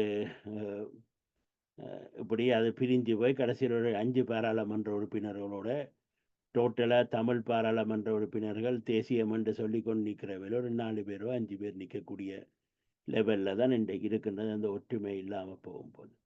அப்போ இந்த தமிழருடைய தமிழ் மக்கள் புரட்சி வடிக்கட்டும், சுதந்திர தமிழீழம் வளரட்டும் என்று சொன்ன நிலைமையில் நாங்கள் எப்படியான ஒரு பாராளுமன்ற தேர்தலை நாங்கள் பார்க்குறோம், அதில் நாங்கள் என்ன செய்ய போகிறோம், எப்படி எங்களை ஒற்றுமையை காட்பட்ட போகிறோம் என்றதெல்லாம் ஒரு கேள்விக்குறியாகவும் ஒரு இப்போ செயல்பாடுகளின்படி பார்க்கும்போது இனி இவர்கள் எல்லாம் ஒன்று சேருவார்களா என்ற ஒரு பெரிய ஒரு 100% மார்க் கொஷன் இருக்குது. ஆனால் ஒரு விஷயம் நடக்குமென்னு சொன்னால் இப்போ வந்து அதிகமான வந்து காசு கொடுக்கறதுக்கு அங்கே ஒரு டைம் காசு கொடுத்தாலும் கூட இப்போ இருக்கின்ற அரசாங்கம் வந்து இந்த மாதிரி செயல்படும் தெரியாது. ஆகையால் வந்து இவர்கள் காசு கொடுத்து செய்ய போகிறார்களா அல்லது இவர்கள் எல்லாம் தனியாக நிற்க போகின்றார்களா அல்ல விலக போகின்றார்கள் என்றது கூட பொறுத்திருந்து தான் பார்க்க வேண்டும். தமிழருடைய தலைவிதியை தமிழர்கள் நிர்ணயிக்காமல் சந்தர்ப்பம், சூழ்நிலை, காலம் நிர்ணயித்து கொண்டிருக்கின்றது. நாங்கள் ஒரு புயலில் சிக்கிய ஒரு என்ஜின் இல்லாத என்ஜின் போன ஒரு கப்பல் என்ன நிலைமைப்படுமோ அதே மாதிரி தான் தமிழருடைய நிலைமை இன்றைக்கு இருக்கின்றது. அதில் இதை விட்டு நாங்கள் ஒன்றாக எங்களுடைய உரிமைகளை இதுகளை செய்து ஒன்றாக நாங்கள் வருமானன்ற வந்து ஒரு $1 மில்லியன் கொஷின்ன்றது தான் இப்போ கேள்வி. ஆனால் என்ன முறையிலையும் புலம்பெயர் தமிழர்கள் நாங்கள் யோசிக்கின்றோம், அங்கே இருக்கின்ற பொது கட்டமைப்பை ஒரு உறுதிப்படுத்தி இவ்வளவு காலம் இல்லாத புது வேட்பாளர், அதாவது அரியநேந்திரன் சொல்லியிருக்கார் தான் போட்டி போட மாட்டேன் என்றதை அவர் இன்றைக்கு கிளியராக சொல்லிட்டார். நான் போட்டி போகிறதில்லை, நான் ஏப்ரல் மாதம் 20ஆம் தேதியே நான் சொல்லிட்டேன், நான் இனிமேலும் வந்து எந்த பாராளுமன்றமோ இல்லை எந்த லோக்கல் எலெக்ஷன்லேயும் போட்டி போட போகிறதில்லைன்னு அவர் சொல்லிட்டார். மற்றவர்கள் அவரும் அது மாதிரியான ஸ்டேட்மெண்ட்டை சொல்ல இல்லை. அதுக்குள்ள இருந்த சித்தார்த்தனோ அல்லது கடக்கலநாதனோ அல்லது இப்போ சுரேஷ் பிரேமச்சந்திரனோ அந்த கூட்டத்தில் நாங்கள் ஐயா விக்னேஸ்வரன் ஐயாவை காண கிடைக்கல என்றாலும் மற்றும்படி மற்ற தலைவர்கள் எல்லாம் ஒருவருமே தாங்கள் இதுக்குள்ள போட்டி போட போகிறதில்லை என்றாக ஒரே ஒரு ஆள் மட்டும்தான் அதை சொல்லியிருக்கிறார், நான் போட்டி போட போகிறதில்லை என்றதை சொல்லியிருக்க அரியநேந்திரனை தவிர வேறு எவரும் சொல்லவில்லை. ஆகையால் இவர்களும் இன்னும் பாராளுமன்ற கதிரைக்கான கனவுகளோடு உட்கார்ந்து கொண்டிருக்கின்றார்களா அல்ல இதன் மூலமாக இந்த பொது வேட்பாளர் மூலமாக ஏதாவது அதில் கிடைக்கின்ற லாபத்தில் ஏதாவது 1-2 ஓட்டு தங்களுக்கு கிடைத்து தங்களுக்கு பாராளுமன்ற கதிரை கிடைக்கும் என்று எதிர்பார்த்து கொண்டிருக்கின்றார்களா அவருக்கும் தெரியாது. ஆகையால் தமிழ் மக்களை பொறுத்தமல்ல எங்களுக்கு புது தேசியத்தோட தொடர்ந்து வேலை செய்யக்கூடிய ஆக்கள் வேணும். பழையவர்கள் வந்து அதுக்கான இடத்தை இளையவருக்கு விட்டு கொடுக்க வேணும். பழைய கட்சியில் இருக்கிறவர்கள் எல்லோரும் வந்து இந்த கட்சிகளும் சீரமைக்கப்பட வேண்டும். அப்போ இதெல்லாம் செய்கிறதுக்கு இந்த 40 நாள் காணுமான்ற ஒரு கேள்வியும் இதுக்குள்ள வந்து எவ்வளோ காலம் எவ்வளவு பாராளுமன்ற சீட்டை நாங்கள் இந்த முறை இழக்க போகிறோம், எத்தனை பேர் எத்தனை பேர் தமிழ் தேசியத்துக்காக அங்கே போய் பேச போயினோம் என்றதுகள் எல்லாமே ஒரு கேள்விக்குறியாக இருக்கிற நேரத்தில் வந்து தமிழரின் ஒற்றுமை அதுக்கு இந்த எங்களுடைய மாவீரர்கள் வந்து அதுக்கான இந்த தமிழர்கிட்ட ஒற்றுமையைப்படுத்துறதுக்கான ஒரு முயற்சியை எல்லாரும் சேர்ந்து செய்ய வேணும். அந்த முயற்சியை செய்யும்போது அதுக்கான சந்தர்ப்பமும் சூழ்நிலையும் காலமும் எங்களுக்கு அமைஞ்சு கொள்ள வேணும். இன்றைக்கு திலீபன் அண்ணாவினுடைய 37வது நினைவு நாளில் ஒரு பொதுவான கருத்தாக இந்த பாராளுமன்ற தேர்தலில் முருகானந்தம் ஐயா குறிப்பிட்ட மாதிரி இந்த பாராளுமன்ற தேர்தலில் நாங்கள் நிச்சயமாக வந்து ஒரு ஒற்றுமையாக நாங்கள் ஒரு சின்னத்தின் கீழ் நின்றோம் என்று சொன்னால் எங்களுக்கு 14 பாராளுமன்ற சீட்டுகள் கிடைக்கிறதுக்கான சந்தர்ப்பம் இருக்கின்றது. அந்த ஒற்றுமை இல்லை என்று சொன்னால் நாங்கள் சிங்கமணியில், அதாவது திருவோணமலையில் ஒரு சீட்டும் கிடையாது, மற்றது அங்கால மட்டக்களப்பில் ஒரு சீட் கிடைக்கக்கூடிய சந்தர்ப்பம் இருக்குது. அதை தவிர மட்டக்களப்பில் ஒரு சீட், அடுத்தது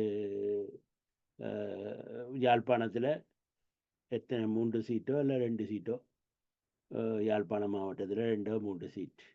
அப்போ டோட்டலாக வந்து இன்றைக்கி இருக்கிற இப்போ இருக்கிற நிலைமை 10 பேர். இனி வருங்காலத்தில் இருக்கிற நிலைமை வந்து எப்படி போகுதுன்றது தெரிய இல்லை.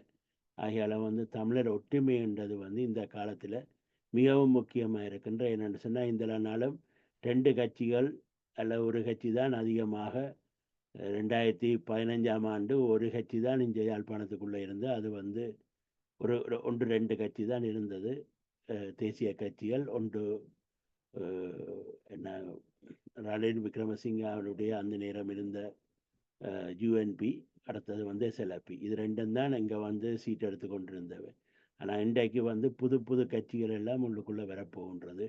அதில் அதுக்கு எல்லாத்தையும் வழிவிட்டு நாங்கள் எங்களுடைய குடும்ப சண்டையில் நிற்க போகிறோமா, அல்லது நாங்கள் ஒன்றாக சேர்ந்து ஒரு குடையின் கீழ் வந்து ஒரே சின்னத்துக்குள் நிற்க போகின்றோமா என்ற ஒரு பெரிய கேள்வியை நான் கேட்டுக்கொண்டு, இப்போது குகன் அவர்கள் வந்திருக்கின்றார். குகன், உங்களுக்கு எங்களுடைய திலீபன் அண்ணாவினுடைய நினைவை பற்றி உங்களுக்கு இருக்கின்ற நினைவுகளை நீங்கள் பகிர்ந்து கொள்ளுங்கள். வணக்கம். நினைக்கணும், நான் கொஞ்சம் லேட் இன்றைக்கு ஷெடியூல் ஆகின ப்ரோக்ராம் ஒன்றும் வெளியில் போனதில் இருந்து வேற லேட் ஆயிட்டுது. திலீபன் இது வந்து நான் அந்த நேரத்தில் இங்கே யூகேயில் தான் இருந்தது. அப்போ அவருடைய அந்த செய்திகளை கேட்டுக்கொண்டிருந்தேன் நான். அப்போ கொஞ்சம் அந்த அமைப்புகளோட கொஞ்சம் நெருக்கமாக வேலை செய்தபடியால் உடனே சில செய்திகள் வந்து கொண்டிருக்கும். அந்த நேரத்தில் குறிப்பாக 2 முக்கியமான விடயங்கள் அந்த நேரத்தில் வெளிநாடுகளில் இருந்து ஆதரவு தெரிவித்து கொண்டிருந்த எங்களை போல அமைப்பை சேர்ந்த ஆக்களுக்கு கிடைச்சி கொண்டிருந்த செய்திகள் என்னென்றால், திலீபண்ட அந்த உறுதித்தன்மையும், மற்றது அதோடு சேர்ந்து இந்தியாவின் அந்த கொடூரமான அந்த செயல்பாடுகளும், கொடூரமாக அவர்கள் அந்த செயல்பாட்டை வந்து இக்னோ பண்ணி திலீபண்ட டிமாண்டை வந்து ஒரு விதமான முயற்சிகளும் எடுக்காமல் இருந்தது பற்றியும், மக்களுடைய அணி திரண்டு வந்த விதங்களும் வந்து எங்களுக்கு ஒரு புதிய அனுபவங்களையும் புதிய எண்ணங்களையும் அதை கொடுத்து கொண்டிருந்தது. அவருடைய எழுச்சி திலீபன் பொறுத்த வரையில், இல்லாட்டி அந்த போராட்டத்தை பொறுத்த வரையில் அது ஒரு பெரிய ஒரு மைல்கல் என்று சொல்லலாம். ஏனென்றால் ஆயுத போராட்ட நேரத்தில் வந்து எங்களாலேயும் அகிம்சை வழியிலையும் எங்களுடைய உணர்வுகளை போராட்டத்தை நடத்த முடியும் என்றதை வந்து அந்த நேரத்தில் அந்த இயக்கம் வந்து வெளிப்படுத்தி காட்டினது. ஆம், அஹ், இந்த அந்த நேரத்தில் இங்கே பிரித்தானியாவில் வந்து federation of Tamil organisation and FT அமைப்புகள் ஒன்றாக இணைஞ்சு செயல்பட்டு கொண்டிருந்த காலகட்டம். அப்போ அந்த ஃபெடரேஷனை சேர்ந்த அமைப்புகள செயற்பாடுகள் வந்து இந்தியாவை நோக்கி அழுத்தங்கள் கொடுக்கப்பட்டு கொண்டே இருந்தது. இந்தியாவின் செயல்பாடுகளை வந்து நாங்கள் முழுமையாக ஏற்றுக்கொள்ளையில் என்ற ஒரு அழுத்தத்தையும் கொடுத்து இந்த திலீபனுடைய உண்ணாவிரதத்தை அவர்கள் உடனடியாக அவருடைய டிமாண்டை வந்து அக்செப்ட் பண்ணி அதை நிறுத்துறதுக்கு இந்தியா முயற்சிக்க வேணுமென்றதும், மற்றது அவருக்கு ஏதாவது நடந்தால் அது இந்தியா தான் பொறுப்பெடுக்க வேண்டும் என்ற விடயத்தையும் பிரித்தானிய தமிழ் மக்கள் இந்த சார்பில் வந்து இந்த ஃபெடரேஷன் ஆஃப் தமிழ் ஆர்கனைசேஷன் உங்களுக்கு தெரியும், அது லிவர்பூல், மான்செஸ்டர், பர்மிங்ஹாம் அண்ட் எல்லா பிரித்தானியாவில் இருக்கிற பல பிரதேசங்கள் இருந்த தமிழர்கள் அவர்கள் அந்த தமிழ் அமைப்புகள் ஒன்றிணைந்த அந்த ஃபெடரேஷன் ஒரு முழுமையாக ஈடுபட்டு அந்த கேம்பெயினுக்கு இந்தியாவின் மீது அழுத்தங்களை கொடுத்து கொண்டிருந்தது. அது அவர்கள் வந்து நேரடியாக இயக்கத்தோட தொடர்பு இல்லாட்டியும் இயக்கத்தின் செயல்பாடுகளுக்கு அந்த ஃபெடரேஷன் உதவியாக இருந்தது. அந்த விதத்தில் அந்த திலீபனுடைய அந்த போராட்டத்தை வந்து இங்கே ஆதரித்து அதுக்கான செயல்பாடுகளை ஊக்குவித்து கொண்டும் அதை நியாயப்படுத்தி உலக ரீதியில் அதுக்கான ஒரு பரப்புரையை செய்து கொண்டிருந்தது அந்த ஃபெடரேஷன். அந்த ரீதியில் தான் எங்களுக்கு பிரித்தானியா பொறுத்தவரையிலையும் ஈவன் வெளிநாடுகளில் இருந்த தமிழர்களை பொறுத்தவரையில் வந்து திலீபனுடைய அந்த இது வந்து ஒரு எழுச்சியும் அதே நேரத்தில் ஒரு மக்கள் போராட்டமாக அது பரிணாமம் அடைய போகுதுன்ற அந்த உணர்வுகளோடையும் தான் நாங்கள் இங்கே இருந்த நாங்கள் அது இந்தியாவின் ஒரு கொடூரமான முகத்தை வெளிப்படுத்தி காட்டி கொண்டிருந்தது அந்த நேரத்தில். அதை நாங்கள் இப்போ 37 வருஷம் கடந்து தொடர்ந்தும் அதை நினைவு கூர்ந்து செய்கிறது மிகவும் சிறப்பானதும். அந்த ரீதியில் வந்து என்னுடைய கருத்தை பதிவு செய்ய விரும்புகிறேன். மேலதிகமாக நீங்கள் மற்ற இப்போ கரண்ட் சிச்சுவேஷனாலும் நீங்கள் டிஸ்கஸ் பண்ணி கொண்டிருக்கிறீங்கள் என்று நான் நினைக்கிறேன். ஆமாம், கரண்ட் சிச்சுவேஷனையும் பார்த்தோம். என்னென்னு சொன்னால் இந்த லிபரேஷன் நீங்கள் ஒரு கால எக்ஸாம்பிள் சொல்லுங்க. இந்த லிபரேஷன்ன்றது வந்து இன்னும் இருக்கின்றதா அல்லது எங்கள்கிட்ட மலங்கி போய் கொண்டிருக்கின்றதா என்றது உங்களுடைய கருத்து எப்படி இருக்கின்றது? இப்போ நான் எப்படி பார்க்குறேன்டா உண்மையில தான் நான் திரும்பியும் என்னுடைய கருத்தாக இதை சொல்லிக்கொண்டே வாரேன். அந்த கடந்த 15 வருஷம் வந்து உண்மையில் எங்களை வழிநடத்துகிறேன்னு சொன்ன லீடர்ஷிப் நாட்டில் குறிப்பாக இணக்க அரசியல், மற்றது நாங்கள் சிங்கள தலைவர்களோட இணைஞ்சு செயல்படுவோம், அதன் ஊடாக ஏதாவது கிடைக்கும் என்ற ஒரு கான்செப்டில் வந்து அந்த விடுதலை என்ற உணர்வை வந்து மழுங்க வச்சு கொண்டே போயிருக்கிறேன். இது நான் வந்து எங்களுடைய தலைமையை வந்து எப்படி பார்க்குறேன் என்று சொன்னால் உண்மையில் இது வந்து திட்டமிட்டு நடந்த ஒரு சதியாகத்தான் நான் பார்க்குறேன். அதாவது சிங்கள தேசமும், அதாவது இந்தியா, இலங்கை புலனாய்வு இப்படியானவர்கள் எல்லாரும் வந்து எங்களுடைய போராட்டத்தை முழுமையாக அழித்து விடுதலை என்ற கான்செப்டில் இருந்து எங்களை வெளியில் கொண்டு வந்து எங்களை ஒரு சமூகமாக அங்கே வாழ்ந்து கொண்டிருக்கிற சாதாரண ஒரு சமூக கட்டமைப்புக்களை கொண்டு வந்து சேர்க்கிறது தான் இந்த முயற்சியாக நான் பார்த்துருக்கிறேன். ஏனென்றால் உங்களுக்கு தெரியும் 21 நாடுகள் இணைஞ்சு எங்களுடைய விடுதலை போராட்டத்தை ஆயுத ரீதியாக அழிச்சு அம், அஹ், அஹ், எங்களை மௌனிக்க மட்டுமில்லை, அவளுடைய நோக்கம் வந்து முழுமையாக தமிழர்கள் இனிமேல் எதிர்காலத்தில் விடுதலை என்ற இதையே நினைக்காமல் பண்ணுறதும், எங்களுடைய உரிமைக்காக நாங்கள் போராடாமல் ஒரு சாதாரண சமூக கட்டமைப்புக்குள்ளே வாழ வைக்கிறதும் தான் உண்மையிலே அவர்களுடைய நோக்கமாக இருந்தது. அந்த அடிப்படையில் தான் நான் நினைக்கிறேன் இந்த கடந்த 15 வருஷமும் இலங்கை புலனாய்வும் சரி, இந்தியா புலனாய்வும் சரி இணைந்து என்னுடைய தலைமைகளையும் அந்த வழியில் நடத்தி இன்னைக்கு வந்து இப்படி ஒரு சூழலில் கொண்டு வந்து விட்டுருக்கணும்.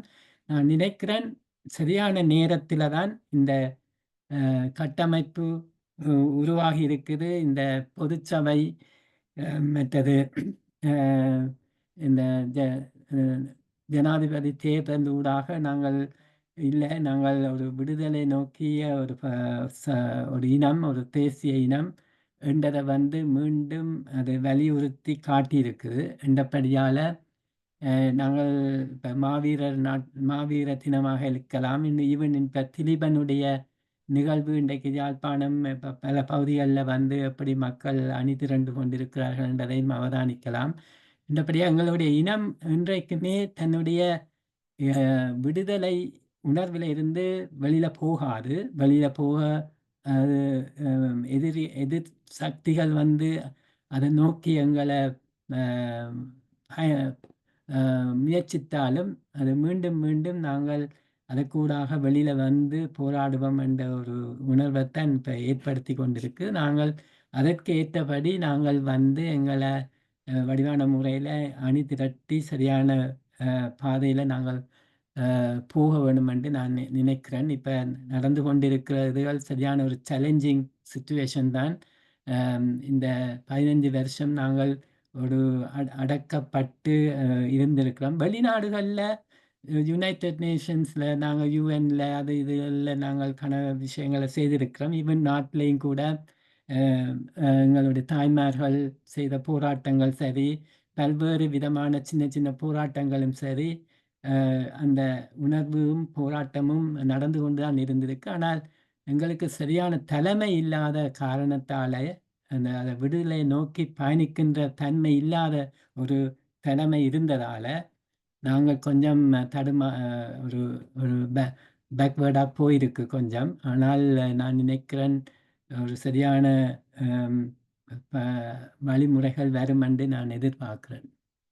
நல்ல இப்பவும் அதே நிலைமை தான் இருக்கின்றது. இப்போ ஈவன் இவர்களை பார்த்தா கூட்டு தலைமை என்று நீங்கள் பார்த்தாலும் கூட அந்த லிபரேஷன் என்றது வந்து ஒரு விடுதலையை நோக்கிய ஒரு ஒரு இது வந்து, அதாவது மக்கள் புரட்சி வடிக்கட்டும், சுதந்திர தமிழீழம் மலரட்டும் என்று சொன்ன தெளிவனாருடைய நாளில் நாங்கள் அந்த லிபரேஷன் என்றதை வந்து நாங்கள் உலகத்துக்கு அதை தூக்கி பிடிச்சு கொண்டு இன்றைக்கு இருக்கிறோம். நாங்கள் உலகத்துக்கு ஒரு இப்போ பொதுவாக எல்லாரும் சொல்கிறது எங்களுக்கு சமஸ்டி தந்தால் காணுமென்ற லெவலில் போய் நாங்கள் காய்ச்சி கொண்டு நிற்கிறோம்.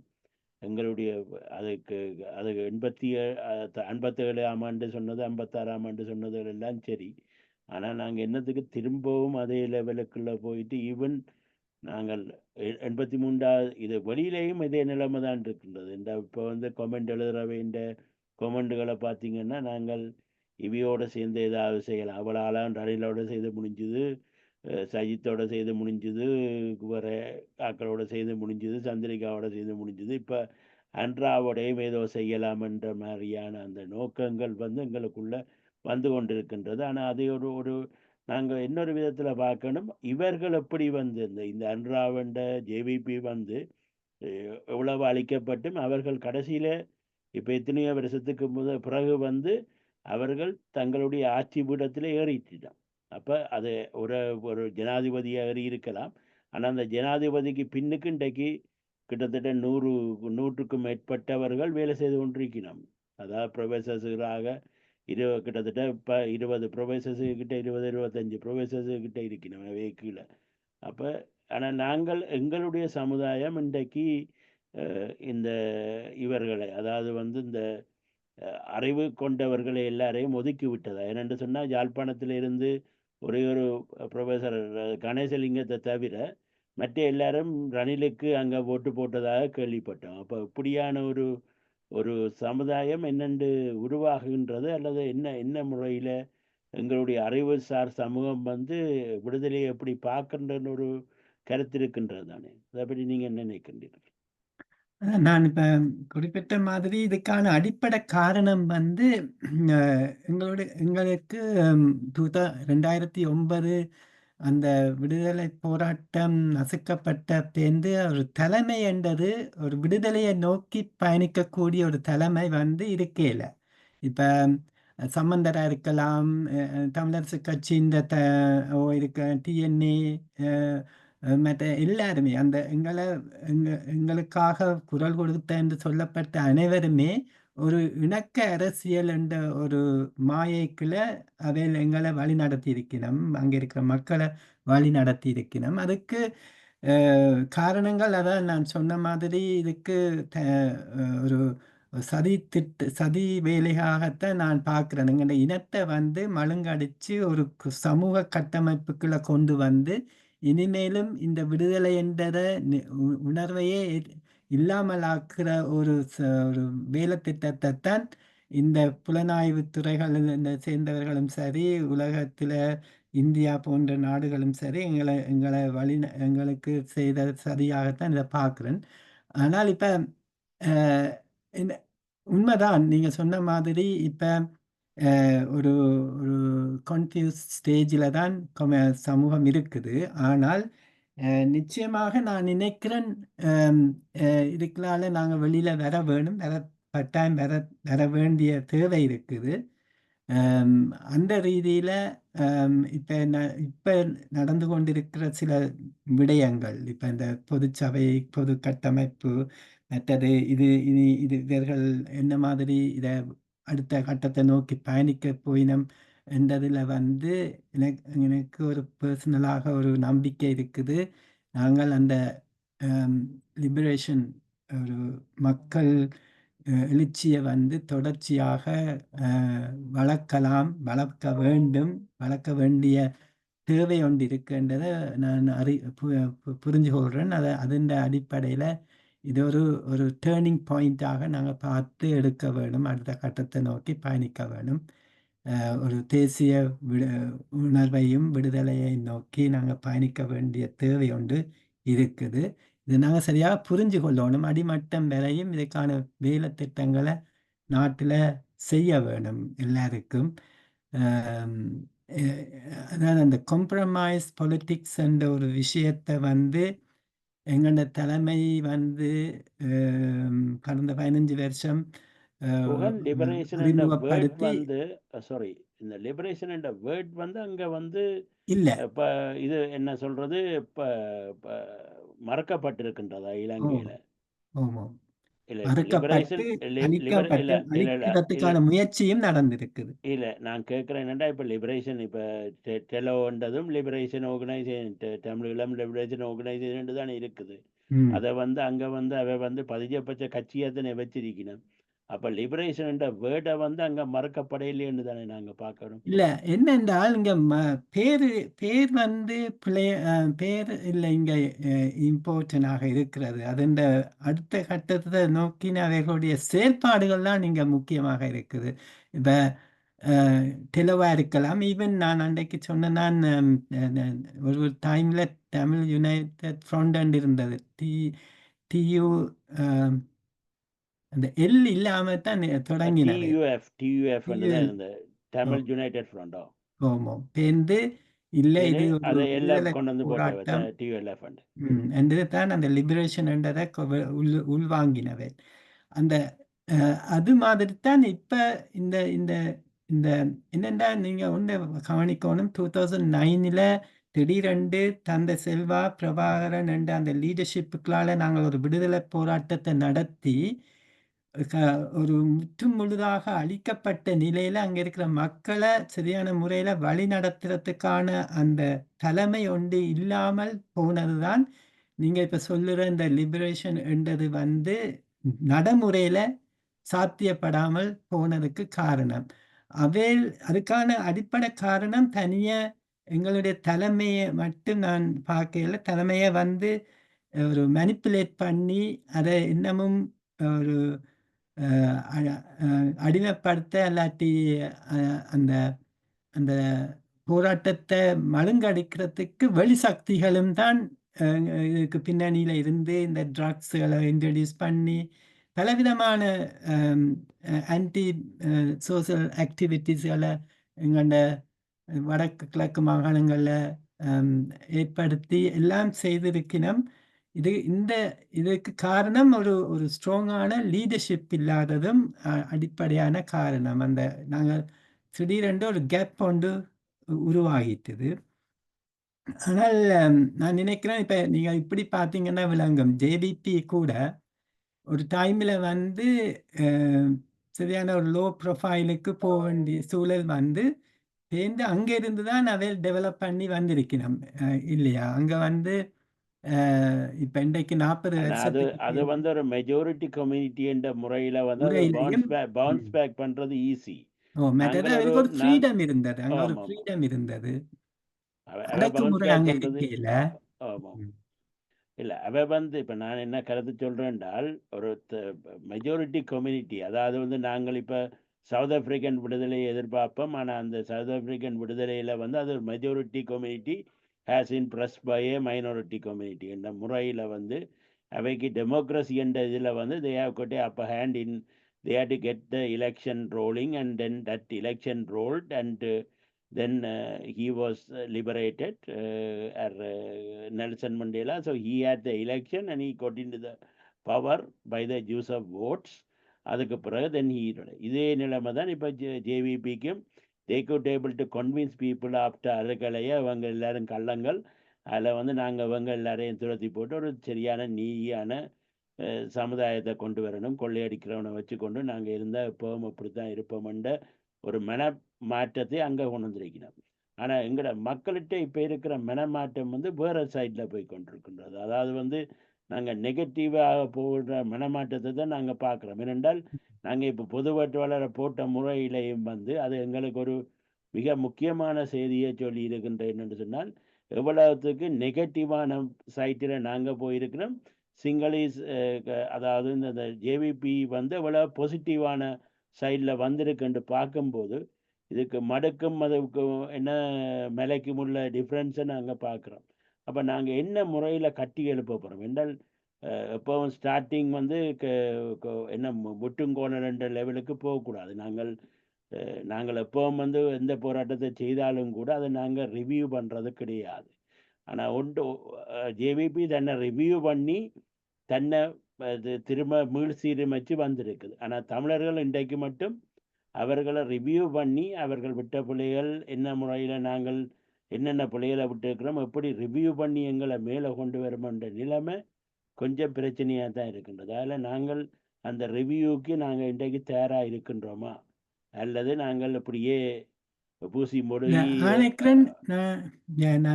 பாயிண்ட் விளங்க. இப்ப நான் நினைக்கிறேன் இப்ப நடந்து கொண்டிருக்கிற நாட்டில் நடந்து கொண்டிருக்கிற சில மாற்றங்கள், இப்ப இந்த பொதுச்சபை முதலாக இந்த வரலாற்றிலேயே வந்து ஒரு சிவில் மூமெண்ட்ஸ் வந்து எங்களுடைய பிரச்சனையை வந்து ஓப்பனாக வெளியால் வந்து அட்ரஸ் பண்ணுற ஒரு மைண்ட் செட்டப்பை டெவலப் பண்ணியிருக்கிறோம். இதுவரை காலமும் எந்த ஒரு தொழிற்சங்கங்களோ வெறுமே வந்து ஒரு அரசியலுக்குள்ள நேரடியாக வந்து இறங்கினதும் இல்லை. இந்த பொது கட்டமைப்பு என்ற ஒரு கான்செப்டும் இதுதான் ஃபர்ஸ்ட் டைம் எங்களுடைய வரலாற்றில் காட்டப்பட்டிருக்கு. ஒரு குறுகிய காலத்துக்குள்ள எங்களோட மக்களுடைய அவர்கள் வேலை செய்திருக்கிறோம்.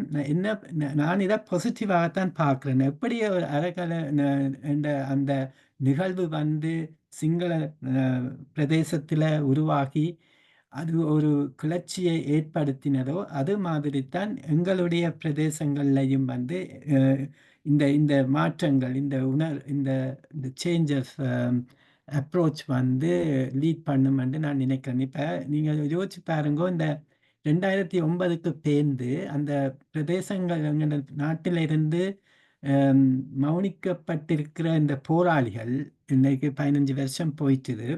அந்த போராளிகளும் வந்து ஒரு சூழலைத்தான் பார்த்து கொண்டிருப்பினோம். இப்ப எப்படியான ஒரு கட்டமைப்புக்குள்ள இல்லாட்டி எப்படியான ஒரு ஒன்றை தாங்கள் தொடர்ந்து ஆதரிக்க வேண்டும், அதை எப்படி அதை மோல் பண்ணி அதை டெவலப் பண்ணணுமென்றதை யோசிச்சு கொண்டு இருந்திருப்பினோம். இப்போ வெளிநாடுகள்லையும் அந்த மாதிரி கட்டமைப்புகள் இருக்குது. அவர்களுடைய கட்டமைப்புகளும் சரி, அதுக்கு ஆதரவு தெரிவித்த பலவிதமான அமைப்புகளும் இருக்குது. நான் நினைக்கிறேன் இந்த இந்த இது குயிக்காக நடக்கிறபடியால் எங்களுக்கு அந்த ரிசல்ட்ஸை வந்து சரியாக புரிஞ்சு அது எங்களுக்கு ஒரு சேலஞ்சிங்காக தான் இருக்குது. ஆனால் இந்த இந்த செயல்பாடுகளை நாங்கள் கொஞ்சம் ஒரு சேலஞ்சாக எடுத்து இதை வந்து ஆதரவுகளை கொடுத்து அவர்களுக்கான அந்த இதை கட்டி அமைச்சு கொண்டு போனோம்னா நிச்சயமாக நான் நினைக்கிறேன் நீங்கள் சொன்ன மாதிரி அங்கே நடந்த மாற்றங்களுக்கு பரவலாக இங்கேயும் சில மாற்றங்கள் வந்து எதிர்காலத்தில் வரும் என்று ஒரு பாசிட்டிவாக தான் நான் பார்க்குறேன். ஏனென்றால் இவ்வளவு அழிவுகளும் இவ்வளவு இதுகளும் அடிமட்டத்தில் தமிழ் மக்களுக்குள்ள அந்த உணர்வு இருக்குது. அதை எப்படி தட்டி எழுப்புறது என்றதுல தான் பிரச்சனைகளே இருக்குது. இப்போ இன்றைக்கும் கூட இவ்வளவு அடக்குமுறைகளும் இதுகளுக்கும் மத்தியிலையும் கூட அந்த திலீபனுடைய அந்த நிகழ்வுகள் நடந்து கொண்டான் இருக்குது.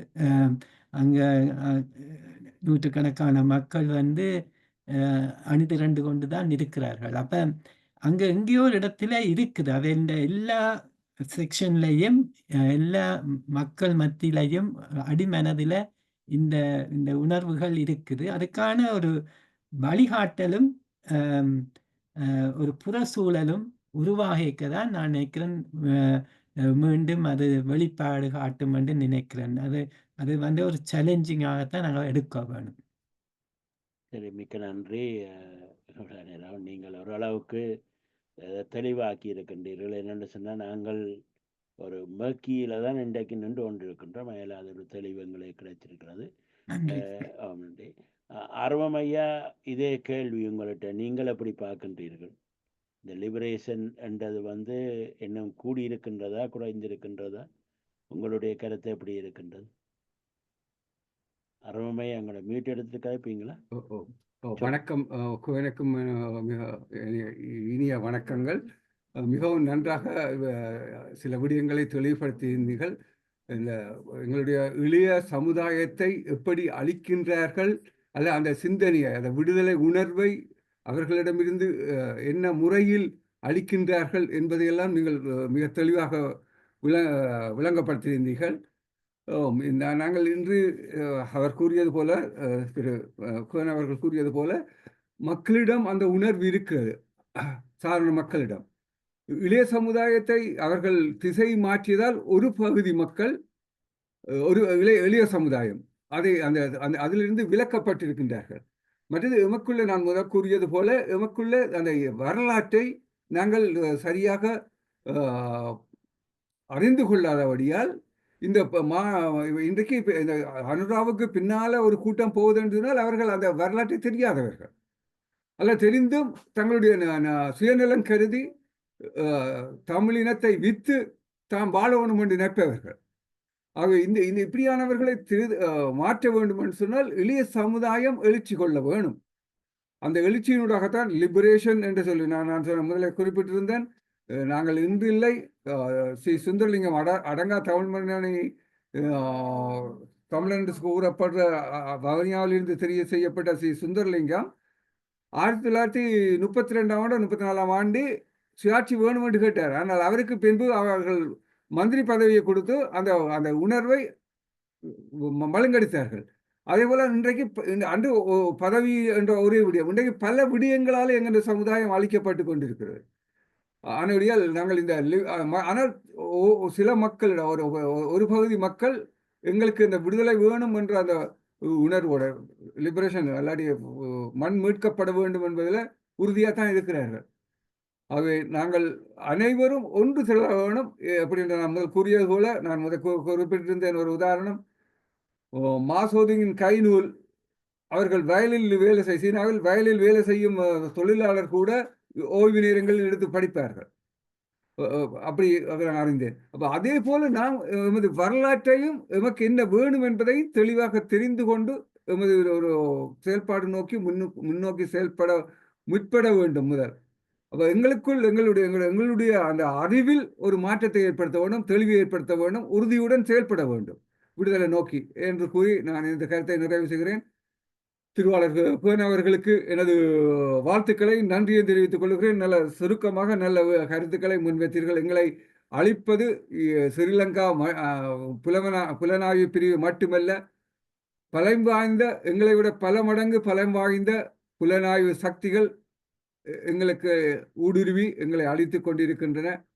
இதை நாம் உணர்ந்து கொண்டு அதற்கு ஏற்ற வகையில் எமது இளைய சமுதாயத்தை வழி நடத்த வேண்டும். வெறும் அரசியல் தலைவர்கள் இளைய அரசியல் தலைவர்கள் சரியான முறையில் முன்னெடுக்க வேண்டும் என்று கூறி எனது கருத்தை நிறைவு செய்கிறேன். நன்றி. சந்தர்ப்பத்துக்கு இரவு வணக்கம். வணக்கம். அடுத்த முருகானந்தம் அண்ணாவுடைய கடைசி கருத்தை கேட்போம். முருகானந்தம் அண்ணா, உங்களை பொறுத்தமல்ல இந்த லிபரேஷன்ன்றது அதாவது விடுதலை உணர்வுன்றது மேலோங்கி இருக்கின்றதா அல்லது குறைஞ்சு கொண்டு போகின்றதா? முருகானந்தம் அண்ணா உங்களை கருத்து சொல்ல முடியுமா? அவர் அன்மியூட் பண்ணி கதைங்க. சூரியகுமார், நீங்க ஏதாவது கருத்து சொல்ல முடியுமா? கேட்கின்றதா உங்களுக்கு?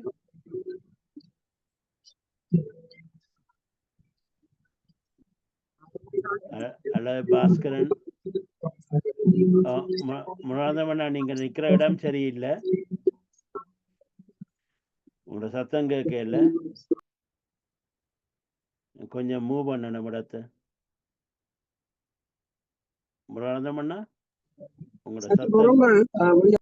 ஓ சரி, ஓகே. ஆமாம்.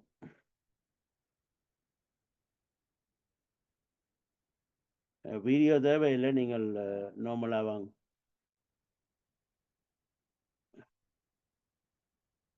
உங்களோட இது எடுங்கோ, என்ன மீட் எடுங்க.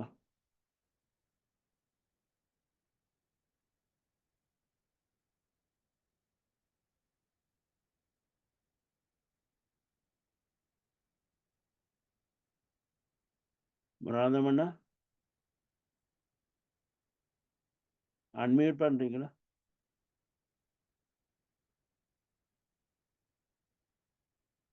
வீடியோ தேவையில்லை, நீங்க அன்மியூட் பண்ணிட்டு வாங்க. நீங்கள் கூட நேரம் எடுத்து விட்டுருக்கீங்க. இப்ப நான் என்னுடைய வேறு சில விடயங்களுக்குள்ள போயிட்டேன். ஏதாவது இல்ல, நாங்கள் இப்போ ஒரு நினைக்கிறேன். இல்ல நாங்கள் இப்போ ஒரு இன்னொரு கேள்வியுடன் வந்திருக்கின்றோம். முக்கியமான கேள்வி.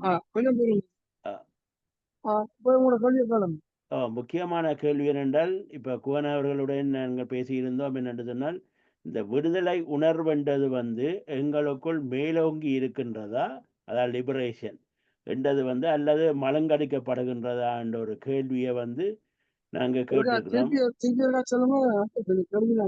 லிபரேஷன் என்றது கேட்கின்றதா உங்களுக்கு?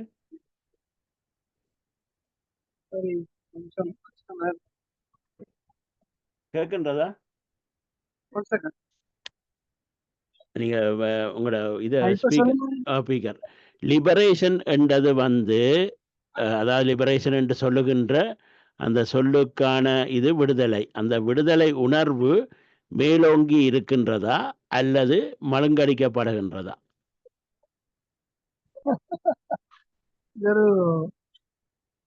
அதிலே சொல்ல கஷ்டம். இப்படி கேட்ட மாதிரி மாற்றி சொல்லலாம்.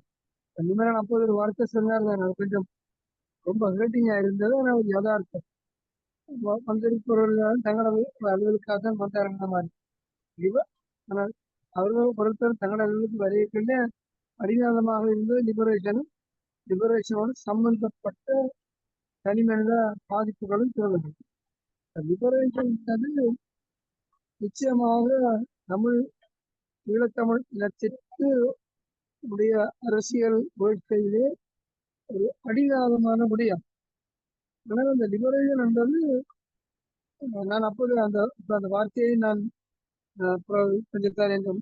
கொஞ்சம் கன்சிஸ்டன்சி, அதாவது தொடர்ச்சி இருக்கவில்லை.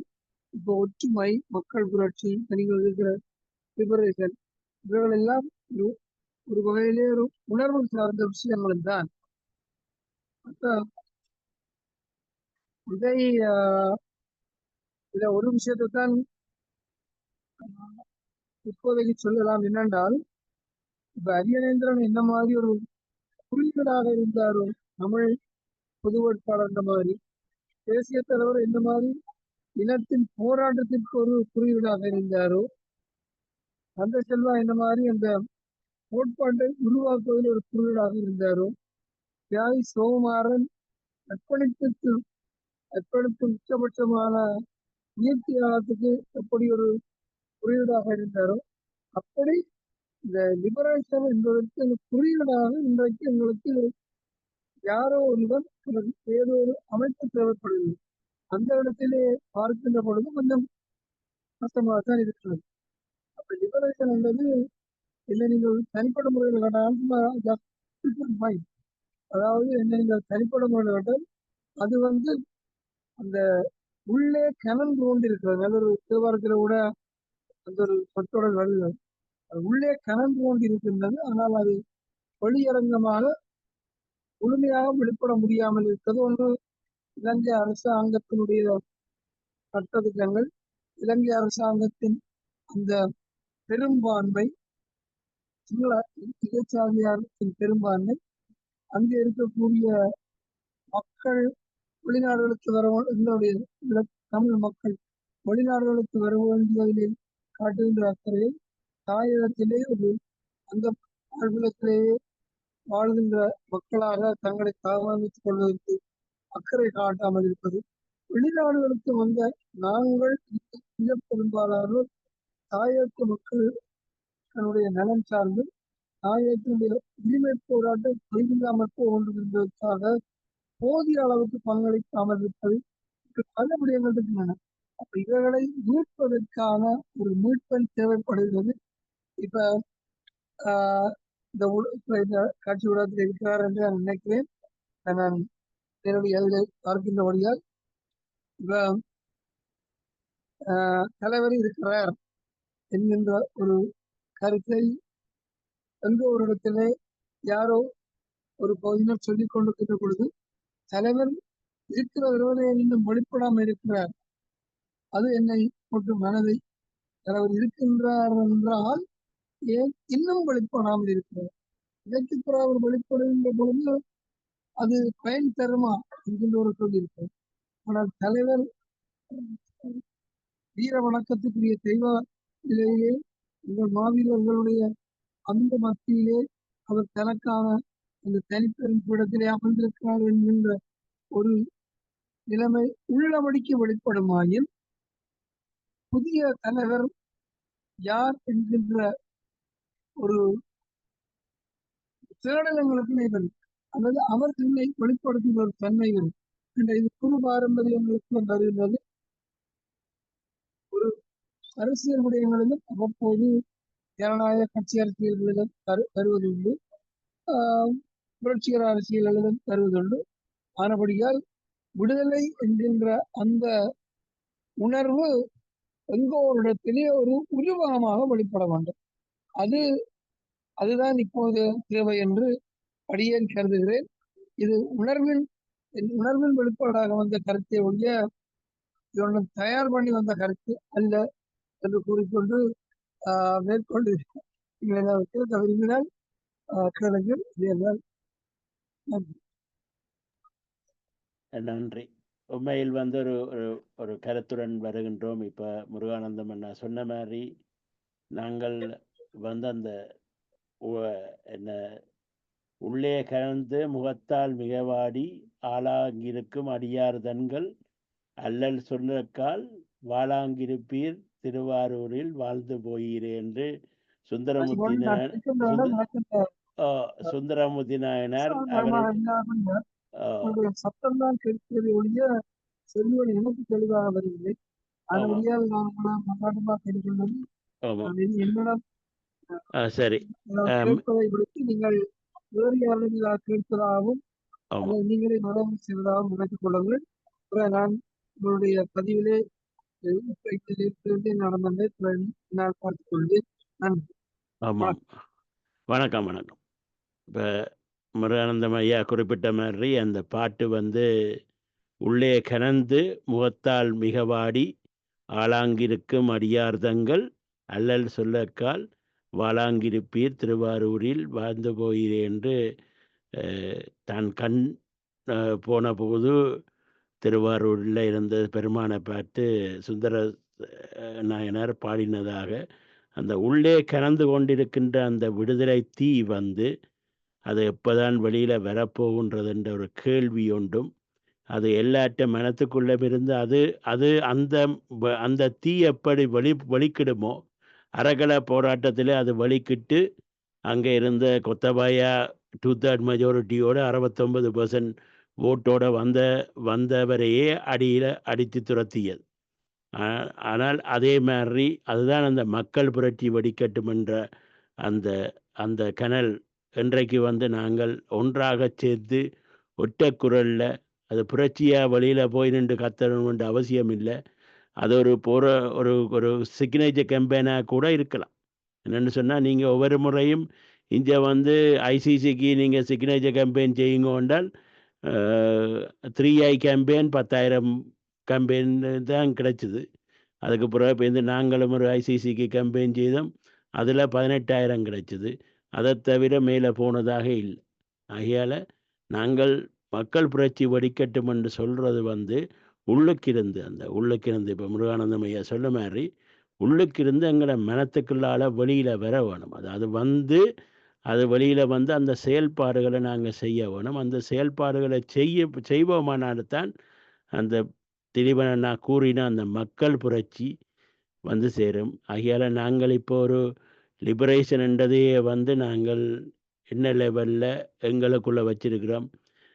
ஏதோ அவங்க கொடுக்குறத வாங்கிட்டு போவோம், அல்லது வந்து கட்சி அரசியலுக்குள்ளே போய் நாங்கள் ரிப்ரசன்டேஷன் எடுத்து பாராளுமன்றத்தில் போய் நின்று கத்தினால் காணும் என்ற ஒரு லெவலுக்கு போய்விட்டோமா என்ற ஒரு கேள்வியும் எங்களுக்குள்ளே இருக்கின்றது.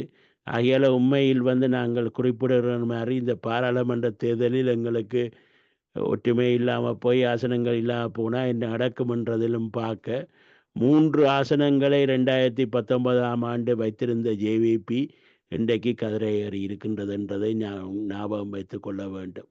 ஆகையால் வந்து நாங்கள் எங்களுடைய செயல்பாடு, அதாவது உள்ளால் கலந்து இருக்கின்ற அந்த விடுதலை தீயை நாங்கள் எவ்வளவுக்கு வெளிக்கொண்டிருக்கின்றோமோ அந்த வெளிக்கொண்டதின் காரணம்தான் எங்களுக்கான விடுவை கொடுக்கும்.